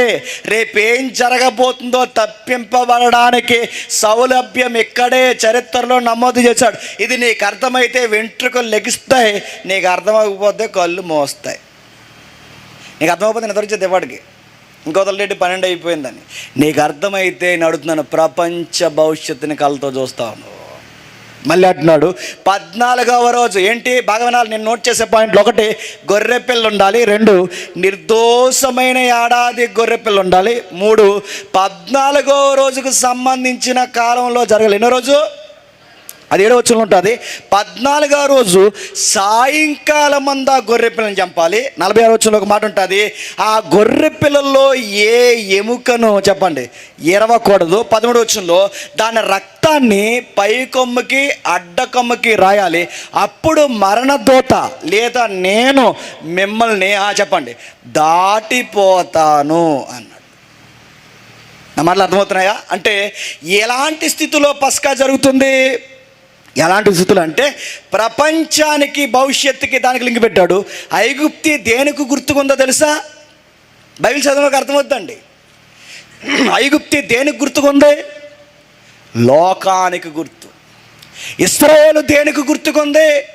సంఘానికి గుర్తు. ఇప్పుడు బాగా ఉండాలి, ఐగుప్తికి అక్కడ తీర్పు తీరుస్తానన్నాడు, భవిష్యత్తులో ప్రపంచానికి తీర్పు తీరుస్తా. అంటే ఇది దీనికి ఛాయ. బాగా వినాలి, జరగబోయే దానికి ఛాయ, జరగబోయే దానికి దృష్టాంతము. ఏం జరగబోతుందో చరిత్రలో ముంగుర్తు. ఐగుప్తికి తీర్పు ఎలా తీర్చాడో ప్రపంచానికి సేమ్ అలాగే తీర్పు తీర్చబోతున్నాడు. ఎలా తీర్పు తీర్చబోతున్నాడు?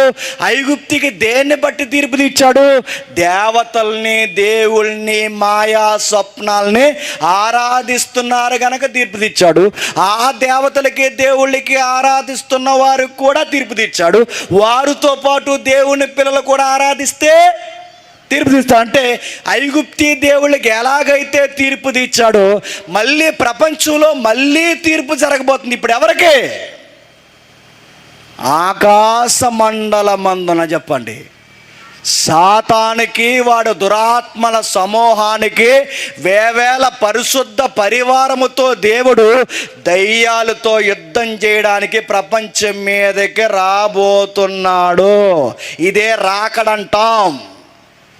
ప్రపంచంలో పట్టిన దురాత్మలు ఒక్కొక్క దిక్కున ఒక్కొక్కలాగా పాతికిపోయి ఉన్నాయి. ఒకడికి వ్యసనాలుగా పాతికిపోయాయి, ఒకడికి ఆకారం వెనకాల పాతికిపోయాయి, ఒకడికి కామ వికారంగా పాతికిపోయాయి. ఒక్కొక్క దిక్కున ఒక్కొక్కలాగా దయ్యాలు ఈ ప్రపంచాన్ని ఆవహించాయి. అందుకే క్రొత్త నిబంధన ఏమైనా డీకోడ్ చేసింది తెలుసా? ఇది ఒక చీకటి ప్రపంచం, డార్క్ యూనివర్స్ అన్నారు. డార్క్ యూనివర్స్ అయిపోయింది ఈ ప్రపంచం. చూడండి, అన్ని చేసే పనులన్నీ దయ్యపు పనులు జరుగుతున్నాయి, మీరు చూస్తున్నారు లేదో. నేను రాత్రి కారులో వెళుతూ ఈ డార్క్ యూనివర్స్, ఇప్పుడు లేటెస్ట్ కామెడీ అంటే తెలుసునా? డార్క్ కామెడీ అంట. Dark comedy. ఏం కామెడీ? డార్క్ కామెడీ అంటే ఏంటో తెలుసా? అమ్మా నాన్న సంసారం చేసుకుంటే, బాగా వినాలి, అమ్మా నాన్న సంసారం చేసుకుంటే అమ్మా నాన్న శృంగారం మీద జోకులు వేసుకోవడం డార్క్ కామెడీ. ఇప్పుడు మీరు చూస్తున్నారు లేదో, అలాంటి బుద్ధిహీనమైన సంసారం మీద బుద్ధిహీనమైన పనికి మాలిన ఒక ఎదవ ఆ అమ్మ నాన్న మీద జోకేస్తే, వాళ్ళ అమ్మ నాన్న బెడ్రూములు ఉన్నవాడు, ఆ అమ్మ నాన్న బెడ్రూములు ఉంటే వాళ్ళ అమ్మ నాన్న మీద జోకులేస్తే, అలాంటి ఎదవకి ఈ ప్రధానమంత్రి గారు ఉత్తమ గ్రహీత అవార్డు ఇచ్చారు తెలుసా? డార్క్ యూనివర్స్ మీరు చూడండి. ఇప్పుడున్న ప్రధానమంత్రి అట, అతగాడట ఆధ్యాత్మిక జీవితం కొరకు యూట్యూబ్లో పాటుపడుతున్నాడని అలాంటి ఎదవకట ఉత్తమ గ్రహీత అవార్డు ఇచ్చారట. అమ్మ నాన్న మీద జోకులు. ఆ మధ్య చూసారా, ఆ పనికి మాలినాడు ఎవడో ఉన్నాడు, చిన్న పిల్ల ముందుంటే వాళ్ళ నాన్న బెల్ట్లో కూర్చోబెట్టి ఆ పిల్లని ఇలా ఊపడానికి వస్తుంటే ఆ చిన్న పిల్లకి వాళ్ళ నాన్నకి శృంగారం అనే ఒక డార్క్ కామెడీ చేశారండి. జైలు వేశారు ఎదవని, మీరు చూసారు లేదో. అరే ఇలాంటివి ఏంటంటే మీరు చూడండి, ఆడవారు యొక్క బాగా వినాలి, చావుల మీద జోకులు వేయడం డెవిల్ కామెడీ అంటారు దీన్ని. ఇంటర్నెట్లో ఇంకొక నెట్ ఉంది, ఆ నెట్ పేరు ఏంటో తెలుసా? డార్క్ నెట్ అంటారు దాన్ని. మీరు వెళ్ళి చూడండి, ఈ బెంగళూరులో, ఈ హైదరాబాద్లో చదువుతున్న, ఈ ఉద్యోగాలు చేస్తున్న యంగ్స్టర్స్ అందరూ దేని చూస్తూ పరిగెడుతున్నారు తెలుసా? అడల్ట్ కామెడీకి పరిగెడుతున్నారు. ఈ కామెడీ కావాలంట, దయ్యాల కామెడీ కావాలంటే సిగ్గు బాధ్యత విలువలు లేకుండా ఎంత పచ్చిగా మాట్లాడితే అది కామెడీ అంట. మళ్ళీ చెప్తున్నాను, డీసో గాడి గుడ్డుసో జబర్దస్తి చెత్త చెదారం ఇవన్నీ ఏ జోన్లోకి వస్తాయి చెప్పనా? ఇదంతా డార్క్ షో. మరి చెప్తున్నాను, డార్క్ షో. మీరు పిల్లలతో చూసారంటే ఎగిరిపోతారు. మీరు ఏమనుకుంటున్నారు? వాడు ఏ జోకులు వేస్తున్నాడు? ఎదవలు అందరూ ఉన్నారు నడుతాను, వాళ్ళు నా మీద కేసు వేసినా పర్లేదండి. వాళ్ళు ఏ జోకులు వేస్తున్నారు తెలుసా? భార్యల మీద జోకులు, బిడ్డల మీద జోకులు, డబుల్ మీనింగ్ జోకులు, అక్రమ సంబంధం మీద జోకులు, పనికి మాలిన స్కిట్లు, డబుల్ మీనింగ్ డైలాగులు, పనికి మాలిన చెత్త అంతా నడుతాను. ఇదంతా వ్యవస్థ దేంతో వస్తున్న? దెయ్యం పట్టింది ఈ ప్రపంచానికి, దురాత్మ పట్టింది ఈ ప్రపంచానికి. అందుకే ఎక్కడ చూడండి ఆడ లక్షణాలు కనబడతాయి. ఒక నవ్వుకోవడంలో ఆహ్లాదకరం లేదు, ఒక చక్కటి దృశ్యాన్ని చూడడానికి ఎక్కడ చూడండి సెక్స్ సెక్స్ సెక్స్ నిండిపోయింది కామ వికారంతో. దయ్యం పట్టింది ఈ ప్రపంచానికి. అందుకని చెప్తున్నాను, ఈ ప్రపంచానికి హడల్డ్ కామెడీయే, డార్క్ కామెడీ నచ్చింది ఈ ప్రపంచానికి. సినిమాలు చూసారా, ఒక్క పద్ధతి అయిన మాట ఉందా? డబుల్ మీనింగ్ మాట అవి హిట్ అయిపోతున్నాయి ఈ మధ్య. అదేదో పాట వచ్చింది, ఊ మీద పాటేటండి, ఆ మీద పాటేటండి. అంతకుముందు ఆ అంటే ఏదో చెప్పారు, ఇప్పుడు ఆ ఏదో చెప్తున్నారు. ఇప్పుడు ఊ అంటున్నాడు, వచ్చి కిసిక్క మాట, చెత్త అంతా నేర్పిస్తున్నారు. ఇప్పుడు ఈ దరిద్ర మాటలకు మళ్ళీ ఉత్తమ గ్రహీతలలో చెత్త అంత వేస్తున్నారు. నడుతున్నారు ఈ ఇండస్ట్రీ, ఏదైతే ఇండస్ట్రీ నాకు భయం లేదు, నేను చెప్తున్నాను, ఈ పనికి మాలిన ఇండస్ట్రీ మీద ఎవరైనా ఫైట్ చేస్తే బాగుండండి, బ్యాన్ చేస్తే బాగుండండి, ఉత్తమ చిత్రాలు తీయండి అని చెప్పేవాడు ఉంటే బాగుండండి. ఆ ఇండస్ట్రీకి నడుతున్నారు. ఆ ఇండస్ట్రీకి ఒకప్పుడు ఒక విలువలు ఉండేవేమో, ఇప్పుడు ఆ ఇండస్ట్రీకి దయ్యం పట్టింది. యూట్యూబ్లో ఇలాంటి అలల్ట్ కామెడీ చేస్తున్నవాడికి దయ్యం పట్టింది, దరిద్రం పట్టింది. ఇలాంటి ప్రపంచానికి దేవుడు మరి చెప్తాడు, తీర్పు తీర్చడానికి రాబోతుందంటే ఎక్కడెక్కడ దయ్యం చేత ఏ వ్యవస్థ నడిపిస్తుందో ఆ వ్యవస్థలకి దేవుడు మళ్ళీ తీర్పు తీర్చడానికి రాబోతుంది. అంటే ఐగుప్తులో వికృత చర్యలు, ఐగుప్తులో కూడా ఆ వాయు వరుసలు లేవు. అబ్రహాం భార్యను ఎత్తుకుపోతారు, అక్కడికి వెళితే ఎత్తుకున్నాయా ఐగుప్తిలో? పొరుగోడు భార్యను ఎత్తుకుపోతారు, వావి వరుసలు లేవు. ఆడింట్లో గీడు దూరుతాడు, ఈడింట్లో ఆడ దూరుతాడు. డెవలప్మెంట్ అంటే సేమ్ ఐగుప్తి ఎలా ఉందో చెప్పండి, ఇప్పుడు ప్రపంచం అలాగ ఉంది. ఆ రోజు ఐగుప్తికి ఎలాగైతే తీర్పు తీర్చాడో ఈ ప్రపంచాన్ని కూడా అలాగే తీర్పు తీరుస్తున్నాడు. అంటే ఐగుప్తి పరిస్థితులు ఎలా ఉన్నాయో, వావి వరస బాధ్యత సంసారం పెద్దోడు చిన్నోడు ఉన్నాయా?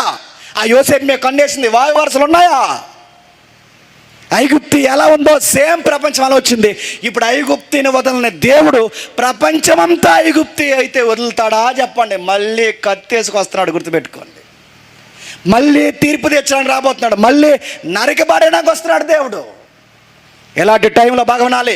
ఐగుప్తిలో ఆ దేవతలను ఆరాధించిన వారందరినీ దేవుడు ఎలాగైతే హతము చేశాడో, ఇశ్రాయేలును కూడా ఎలాగైతే వదలన్నాడో, ఈరోజు నిన్ను నన్ను మనందరినీ వదలాలి అంటే మళ్ళీ పస్కా జరగాలి.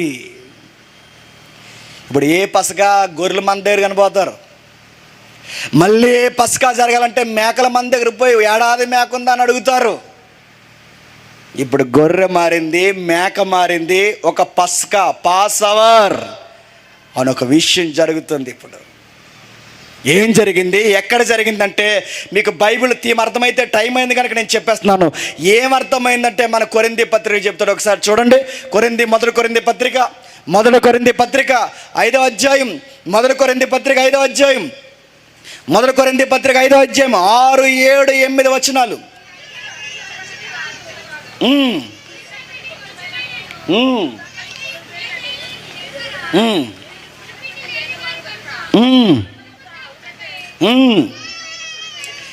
ఏంటట ఆ పస్కా చేస్తున్నప్పుడు ఏమన్నాడు? పులిసిన పిండి ఉండకూడదు, పులిసిన రొట్టె తినకూడదు, నాణ్యమైన రొట్టె తినాలన్నారు. ఇప్పుడు ఏమంటే తెలుసు? పులిసిన పిండి మీలో ఉండకూడదు. అంటే ఇప్పుడు ఏం చెప్తున్నాడంటే ఇప్పుడు మళ్ళీ బాగా వినాలి, ఒక నిర్దోషమైన పస్కా జరగాలట. అక్కడ క్వాలిటీస్ ఏం చెప్పాడు తెలుసా? అక్కడ క్వాలిటీ చెప్పాడు చూడండి. పస్కా టైంలో ఏముండాలి? మీ కుటుంబాన్ని అంతటికి గొర్రెపిల్ల ఉండాలి. ఆ గొర్రెపిల్ల ఎవరో తెలుసా? ఈ నాశనమైపోతని ప్రపంచానికి కుటుంబాన్ని రక్షించే ఒకే ఒక్క గొర్రెపిల్ల, లోక పాపాలను మోసుకొని పోయే గొర్రెపిల్ల. ఆ గొర్రెపిల్ల పేరు నజరేయుడైన యేసుడు. ఈ ప్రపంచానికి మళ్ళీ తీర్పు జరుగుతున్నప్పుడు నువ్వు నీ బిడ్డలతో సహా బతకాలంటే నీకు గొర్రెపిల్ల అవసరం. ఆ గొర్రెపిల్ల పేరు నజరేయుడైన యేసు. ఆయన నువ్వు దగ్గర తెచ్చుకోవాలి. ఆయన ఎలాంటి వాడో తెలుసా? ఆయన నిర్దోషమైన వాడు. అందుకే ఈ పిలాతు, అందుకే ఈ రాజులు ఏమంటారు తెలుసా? ఆయన యందు నాకు ఏ దోషము చెప్పండి కనబ. అంటే దాని అర్థం ఏంటి? ఆయన నిర్దోషమైన వాడు. ఆ గొర్రె పిల్ల నిర్దోషమైనది. ఆ గొర్రె పిల్లలో ఏ పాపం లేదు. అందుకే సర్టిఫికేట్ ఎవరు ఇస్తున్నారు తెలుసా? ఆ గవర్నర్ ఇస్తున్నారు. ఏమని?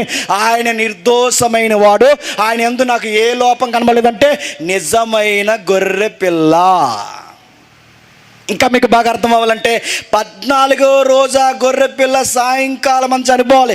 మీరు హిస్టరీ తిరిగేసుకొని టైం లేదు కానీ నేను చెప్పట్లేదు. సరిగ్గా యేసుప్రభు పస్కా టైంలో ఎన్నో రోజు చచ్చిపోయాడు తెలుసా? 14వ రోజు చచ్చిపోయాడు. ఏ టైంకి చనిపోయాడు తెలుసా? మీకు సువార్త చేస్తే అర్థమవుద్ది. సాయంకాలం చెప్పండి 3 గంటలకు చనిపోయాడు. సేమ్ ఉంది చూడండి. నిర్దోషమైన వాడు 14వ రోజు చనిపోయాడు. ఏ మచ్చ లేనివాడు. ఇంకా చదువుతుంటే మనకు అర్థమవుద్ది సాయంకాలం అందే చనిపోయాడు. ఇంకా ఏముంది? ఆయన ఎక్కడా పులియలేదు, ఆయన ఎక్కడా పులిసి పెట్టిన వాడిగా మారలేదు. అంటే ఇప్పుడు బాగా వినండి. ఆ రోజు ఇలాంటి నిర్దోషమైన గొర్రెపిల్లని తీసుకుని ఆ రక్తము అడ్డు కమ్ముకి నిలువు కమ్ముకి రాసుకుంటే మరణదూత పాపం చేసిన ఇశ్రాయేలు మీద నుంచి ఏమైంది చెప్పండి? దాటిపోయింది. ఇప్పుడు మళ్ళీ మేఘాల మీద దేవుడు రాబోతున్నాడు. ఇప్పుడు నువ్వు నీ బిడ్డలతో బతకాలి అంటే నీకు ఒకే ఒక్క దిక్కు, ఆ గొర్రెపిల్ల రక్తంలో కడుక్కోవలసిందే. ఇక ఏరే దిక్కు లేదు. దీన్నే పాస్ అవర్ అంటే ఆ మరణదూత నీ మీద కంటే రెండవ రాకుళ్ళు ఏం జరగబోతుంది? గెద్దలు పోగవుతాయట, పీనుగులు ఎక్కువ అవుతాయంటే సేమ్ ఐగుప్తియే. మీకు అర్థమవుతుందో లేదో? గెద్దలు పోగవుతాయట, పీనుగులు ఎక్కువ అవుతాయట, మరణఘోష ఎక్కువైపోద్దట. ఆ దినం ఎలా ఉంటుందంటే చెప్తున్నాడు, ఆ దినం ఆ కొండల్లోనికి మెట్టల్లోకి పారిపోతారట, మిద్దెల మీద ఉన్నవారు కూడా చచ్చిపోతారట. ఎక్కడెక్కడ గుంపులు ఉంటారు, ఎగిరిపోతారంటే ఎక్కడ చూసినా శవాలు శవాలు శవాలు శవాలు, గెద్దలు పోగోవడం, మరణఘోష. సేమ్ ఐగుప్తిలో ఎలాగైతే మరణఘోష వచ్చిందో రేపు భవిష్యత్తు కూడా అదే జరగబోతుంది. అలాంటి టైంలో నువ్వు బతకాలి అంటే ఐగుప్తిలో గొర్రె పిల్ల ఎలాగైతే వాళ్ళని కాపాడిందో రేపు జరగబోతున్న భవిష్యత్తులో నువ్వు బతికి బట్టగట్టాలంటే మళ్ళీ నీకు దిక్కు చెప్పండి, నీ పాపాలు మోసుకొని పోయే గొర్రె, లేకపోతే నువ్వు బతుకు. గుర్తుపెట్టుకో. అందుకే ఎఫ్ఎస్సీ పత్రికలో ఏమని కోట్ చేస్తున్నారు చూడండి, ముగించేద్దాం. ఎఫ్ఎస్సీలకు రాసిన పత్రిక, ఎఫ్ఎస్సీలకు రాసిన పత్రిక 2వ అధ్యాయం, ఎఫ్ఎస్సీలకు రాసిన పత్రిక 2వ అధ్యాయం మొదటి వచనం నుండి, మీరు అపరాధముల చేతను పాపముల చేతను చచ్చిన వారై ఉండగా మీరు క్రీస్తుతో కూడా బతికించిన. ఐగుప్తిలో ఇశ్రాయేల్ అపరాధాలు పాపాలు చేసి ఎలాగైతే పస్కా టైంకి చనిపోయారో ఏ టైం కూడా మనం ఎలా చచ్చిపోయినాం చెప్పండి? అపరాధముల చేత పాపముల చేత చచ్చిపోయి ఎవరిని ఆరాధిస్తున్నామంటే ఆ పై కింద చెప్తాడు చూడండి, మీరు వాటిని చేయొచ్చు. ఈ యుగ సంబంధమైన అధిపతి అంటే ఐగుప్తిలో వాళ్ళు ఎలాగైతే ఆ దేవుళ్ళని ఆరాధించారో ఈరోజు కూడా మనం కూడా ఎవరిని ఆరాధిస్తున్నాం చెప్పండి? ఈ యుగ సంబంధమైన దేవుళ్ళు, దేవతలు, దురాత్మలను ఆరాధిస్తున్నాం. ఎలా ఆరాధిస్తున్నాం? చచ్చిపోయి ఆరాధిస్తున్నాం. మనకు అది కామెడీలా కనబడుతుందంటే నీకు ఎలా ఉంది? దురాత్మ పట్టింది. నీకు దరిద్రం అంతా నచ్చుతుందంటే నీకు దురాత్మ పట్టింది. నీకు బూతులు కూడా బూతుల్లాగా అనిపించట్లేదంటే దురాత్మ పట్టింది. నీకు దరిద్రం అంతా నచ్చుతుందంటే నీకు దురాత్మ పట్టింది. అందుకే చెప్తున్నాడు, అపరాధముల చేత పాపముల చేత చచ్చాం. ఎందుకు చచ్చామంటే ఆడిని ఆరాధిస్తున్నాం కనుక చచ్చాం. ఎవరిని ఆరాధిస్తున్నాం? ఆడు అక్కడ ఉన్నాడు, ఆడు ప్రేరేపిస్తాడు. ఆడు యుగ సంబంధమైన దేవత. ఆడెక్కడికి పడతాడు? ఎలా వస్తాడు చెప్పినా? ఒకడికి దేవుళ్ళ వస్తాడు, ఒకడికి ఫిలాసఫీలో వస్తాడు, ఒకడికి జ్ఞానంలో వస్తాడు, ఒకడికి నాస్తిక భావంలో వస్తాడు, ఒక్కొక్కడికి ఒక్కలా వస్తాడు. వచ్చేమంటాడంటే నువ్వు నీలాగే బతుకు అంటాడు. దేవుడు గీవుడు ఇలాంటివేమీ లేదు, నీకు నచ్చినట్టు బతుకు, నీ హృదయం చెప్పింది. చెత్త ఫిలాసఫీ అంతా చెప్తాడు. అమ్మ నాన్న నీకు అడ్డొస్తే వాళ్ళ మీద ఒక లెటర్ రాయి అన్నాడు. ఏమని? మా ప్రేమకు మీరు అడ్డురాకండి అన్నారట. ఎవరాళ్ళు? వాళ్ళు ఎవరో? నేను కన్నవాళ్ళు గాడిద. వాళ్ళు ఎవరో? నేను కన్నవాళ్ళు. నిన్ను కన్న వాళ్ళ మీద నువ్వు లెటర్ రాస్తున్నాడు, నిన్ను ఏం చేయాలి? దయ్యం పట్టింది. ఈరోజు చూడండి, ఎక్కడ పడితే అక్కడ చూడండి, రకరకాల పోకల్లో. ఈరోజు మీరు చూసారు లేదో, తల్లి మీద పేక మీద అడిగే చంపేశాడు కొడుకు. చూసారు లేదో? ఎలాగైపోయారు ఏంటంటే మీకు ఎలా కనబడుతుందో ఇది నేరాల ఘోరాల్లో కనబడకూడదండి. ఎలా కనబడాలి చెప్పినా? ఇవన్నీ దయ్యపు చర్యలే. దయ్యపు మనిషి కాస్త ఏమైపడి చెప్పండి, దయ్యం. ఒక మనిషి 72 మొక్కలు ఇంకొకరు నరుగుతున్నాడంటే అన్ని ఏమనాలండి? ఆడు మనిషి అనాలండి? దయ్యమాడు అని మనిషి అనగలమా చెప్పండి? అన్ని ప్రేయస్, ఇందాక వీడియో చూసారు లేదో, ప్రేయస్సి ప్రేమను ఒప్పుకోలేదని ఆడి మీద పెట్రోల్ పోసుకున్నాడు. ఆవిడ మీద పెట్రోల్ వేసిందిరా కాలిపోదామని పట్టుకుని పొల్ల వెలిగించేశాడు. ఇవన్నీ నడుతున్నాను. ఇవి దైవిక లక్షణాలా దయ్యం లక్షణాలు చెప్పండి? నిన్ను ప్రేమించకపోతే చంపేస్తావా? ఆడెవరో చూసారు లేదో, ఆ పిల్లని 4 ముక్కల కింద నరికేశాడు. ఒప్పుకోలేదని వెళ్తా ఆ అమ్మాయి ఉద్యోగానికి వెళ్తుంటే వెనక నుంచి కసక్కి మనం పొడి చేశాడు. ఇలాంటివన్నీ ఎలా చేస్తాం? పొడిసేయడం ఏంట్రా, రక్తం చూడడం ఏంట్రా, లాక్కెళ్ళిపోవడం ఏంట్రా, ఇవేంట్రా ఈ పనులు అంటే?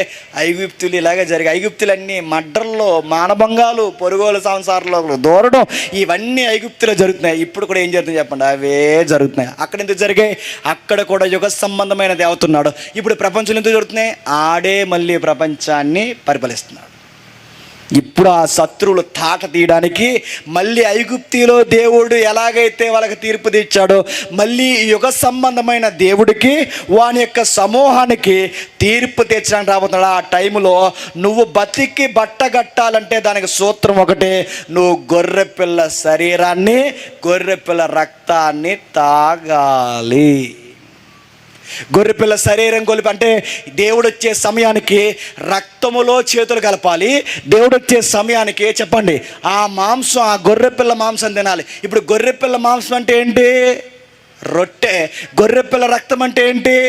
ద్రాక్షరసం. అంటే నువ్వు ఎందులో చేతులు ముంతా తెలుసా? ప్రభురాత్రి సంస్కరణ చాలామందికి బుద్ధి లేనట్టు చెప్పినా, ఇక్కడ ప్రభురాత్రి సంస్కరణ జరుగుతుంటే అలా లెగిసి వెళ్ళిపోతారు. పోతారు త్వరలో, మీ అందరూ రాసి పెట్టుకోండి. ఇక్కడ ప్రభురాత్రి నువ్వేదనుకుంటున్నావు? ప్రభురాత్రి భోజనం అంటే తెలుసా? ఇది పాటిస్తేనే ఆ రోజు తీర్పుల ఐగుప్తీలు బతికారు. ఇప్పుడు నువ్వు ఇది పాటిస్తేనే రేపు రెండో రాకల్లో బతికి బట్ట కడతావు. రేపు రాకల్లో నువ్వు బతకాలంటే రక్తంలో చేతులు ముంచావా?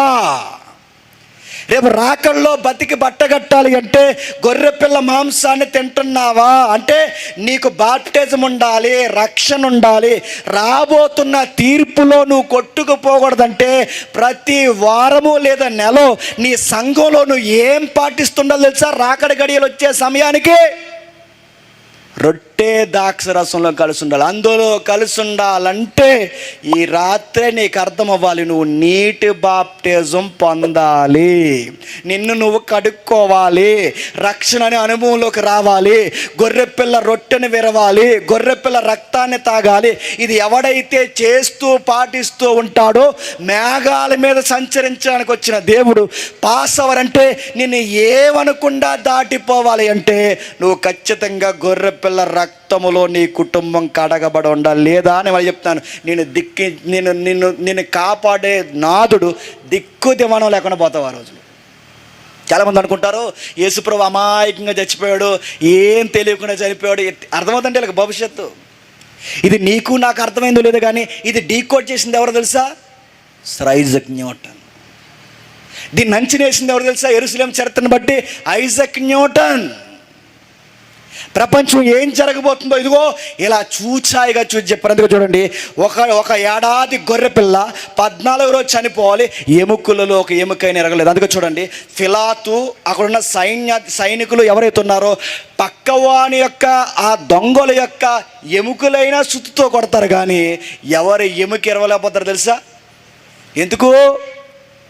మళ్ళీ గొర్రెపిల్ల ఎముక ఎరగడానికి వీల్లేదు.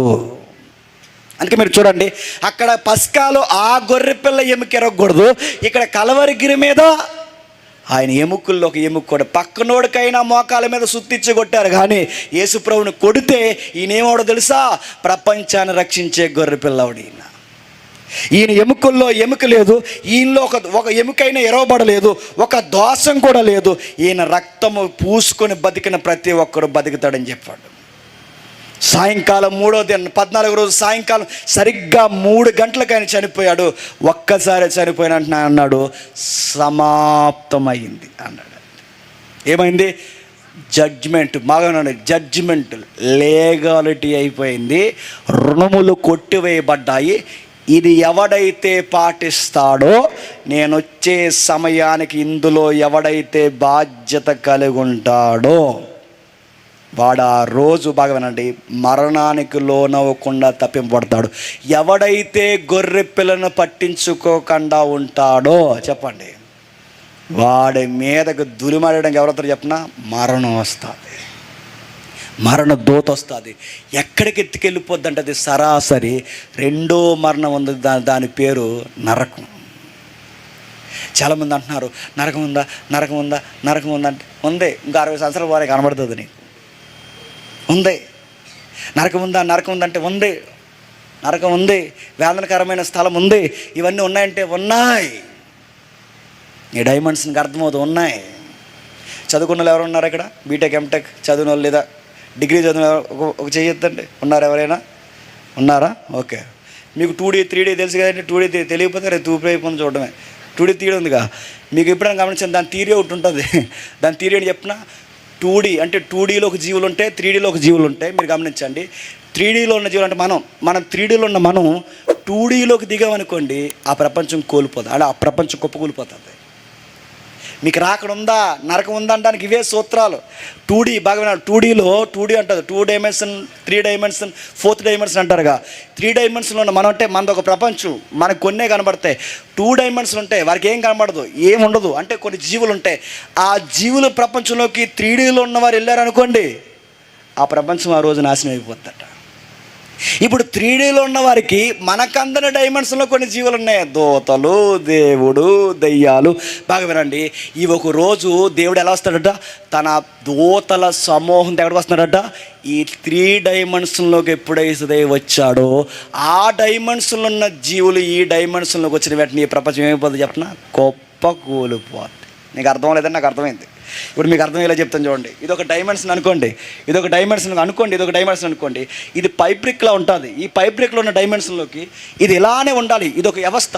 ఈ వ్యవస్థలోనికి ఈ డైమెన్షన్లోకి మనం ఎలా దిగామనుకోండి, ఇది ఎప్పుడైతే దిగామో దీనికి ఒక ఓజోన్ కన్నం పడినట్టు ఈ వ్యవస్థ కన్నం పడుతుంది. ఆ 3D డైమెన్షన్ అయినా 4D అయినా 2D అయినా దానికి ఎప్పుడైతే కన్నం పడిందో కన్నం పడిన ఆ యూనివర్స్ ఆ రోజు నాశనం అయిపోతుంది.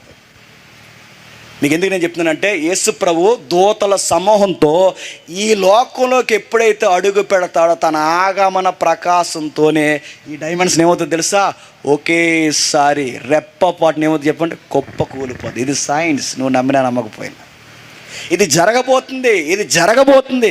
ఆ జరగబోయే గడియలో నన్ను నేను ఎలా కాపాడుకోవాలంటే మళ్ళీ సూత్రం.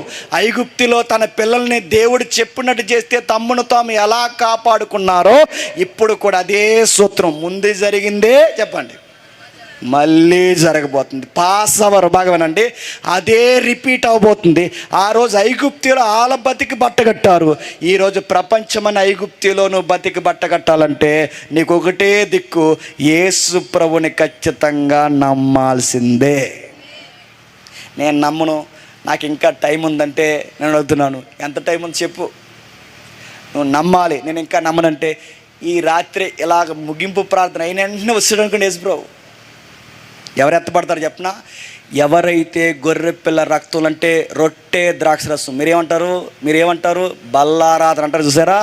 ఈ బల్లారాధనలో ఎవరైతే పాలు పంపులు పొంది ఎప్పటికే ఉంటారో, ఎవరైతే లాస్ట్ సపర్లో ఇన్వాల్వ్ అయి ఉంటారో, ఎవరైతే ప్రభురాత్రి భోజనంలో పాల్గొని ఉంటారో వాళ్ళు ధన్యజీవులు. ఇంకా మేము రక్తం పూసుకోము ఐగుప్తులో ఈదుల్లో తిరుగుతామంటే చెప్పండి, నీకుంది సందడి, కంగారు పడకండి. ఎవరికైతే బాప్టిజాలు లేవో, ఎవరైతే ప్రభురాత్రి భోజనం తీసుకోరో మీ అందరికీ రగడ. నేను సీరియస్ చెప్తున్నాను, ఇది చాలా బయట వాళ్ళకి ఈ విషయాలు అర్థం అవ్వండి. ఇది ఒక మర్మగర్భంగా ఉంది, ఇది బయట వాళ్ళకి అర్థమవుతుంది. కానీ బైబిల్ ఎరిగిన మనకు ఖచ్చితంగా అర్థం అవ్వాలి. మీరు బయటికి వెళ్ళిన తర్వాత కనబడ్డాడంటే ఎవడ నీ బంధు ఎవడ కనబడ్డా? సముద్రంలో కనబడుతున్నాడు. యేసు ప్రభు ఎక్కడ ఉన్నాడు? ఎక్కడి వరకు వచ్చాడు? చంద్రమండలం దాటాడా? కనబడ్డు. నీకు ఎలా కనబడదు తెలుసా? ఈ బైబిల్ వెలుగులో చూడు, ఈ లేఖనాల వెలుగులో చూడు, ఆయన వస్తున్నాడో లేదో గొర్రె పిల్ల సమీపమనే ఉందని నీకు అర్థమైపోతుంది. చిన్న మంద అంచనా వేస్తుంది, నా ప్రభు త్వరలోనే రాబోతుంది. ఎందుకంటే చూస్తే అర్థమైపోతుంది, దయ్యాల ప్రపంచం అయిపోయింది, దరిద్రం అంతా తయారైంది, ఇక తీర్పు త్వరలోనే జరగబోతుంది. ఆ తీర్పు ఉందని నమ్మితే ఆత్మదేవుడు ఈరోజే నీకు చెప్తున్నాడు, తీర్పును గూర్చి, నీతిని గూర్చి, పాపమును గూర్చి ఈరోజు నేను ఒప్పింపజేస్తే ఇక ఆలస్యం చేయకు, త్వరలో నేను బాప్టిజంలోనికి అడుగులు వేయి. ప్రభురాత్రి సంస్కరణలో చేతులు కలుపు. ఆయన రక్తాన్ని నీ ఇంటికి నీకు ఒక్కసారి కడగబడు. ఆయన వచ్చినప్పుడు ఆ పాస్ అవర్లో నిన్ను నీ కుటుంబాన్ని దేవుడు రక్షించునుగాక. ఇది మేధావులు ఎదురు చూసిన భవిష్యత్తులో మీ అందరూ సంతోషంతో ఎత్తబడునుగాక. ఆమేన్, ఆమేన్, ఆమేన్.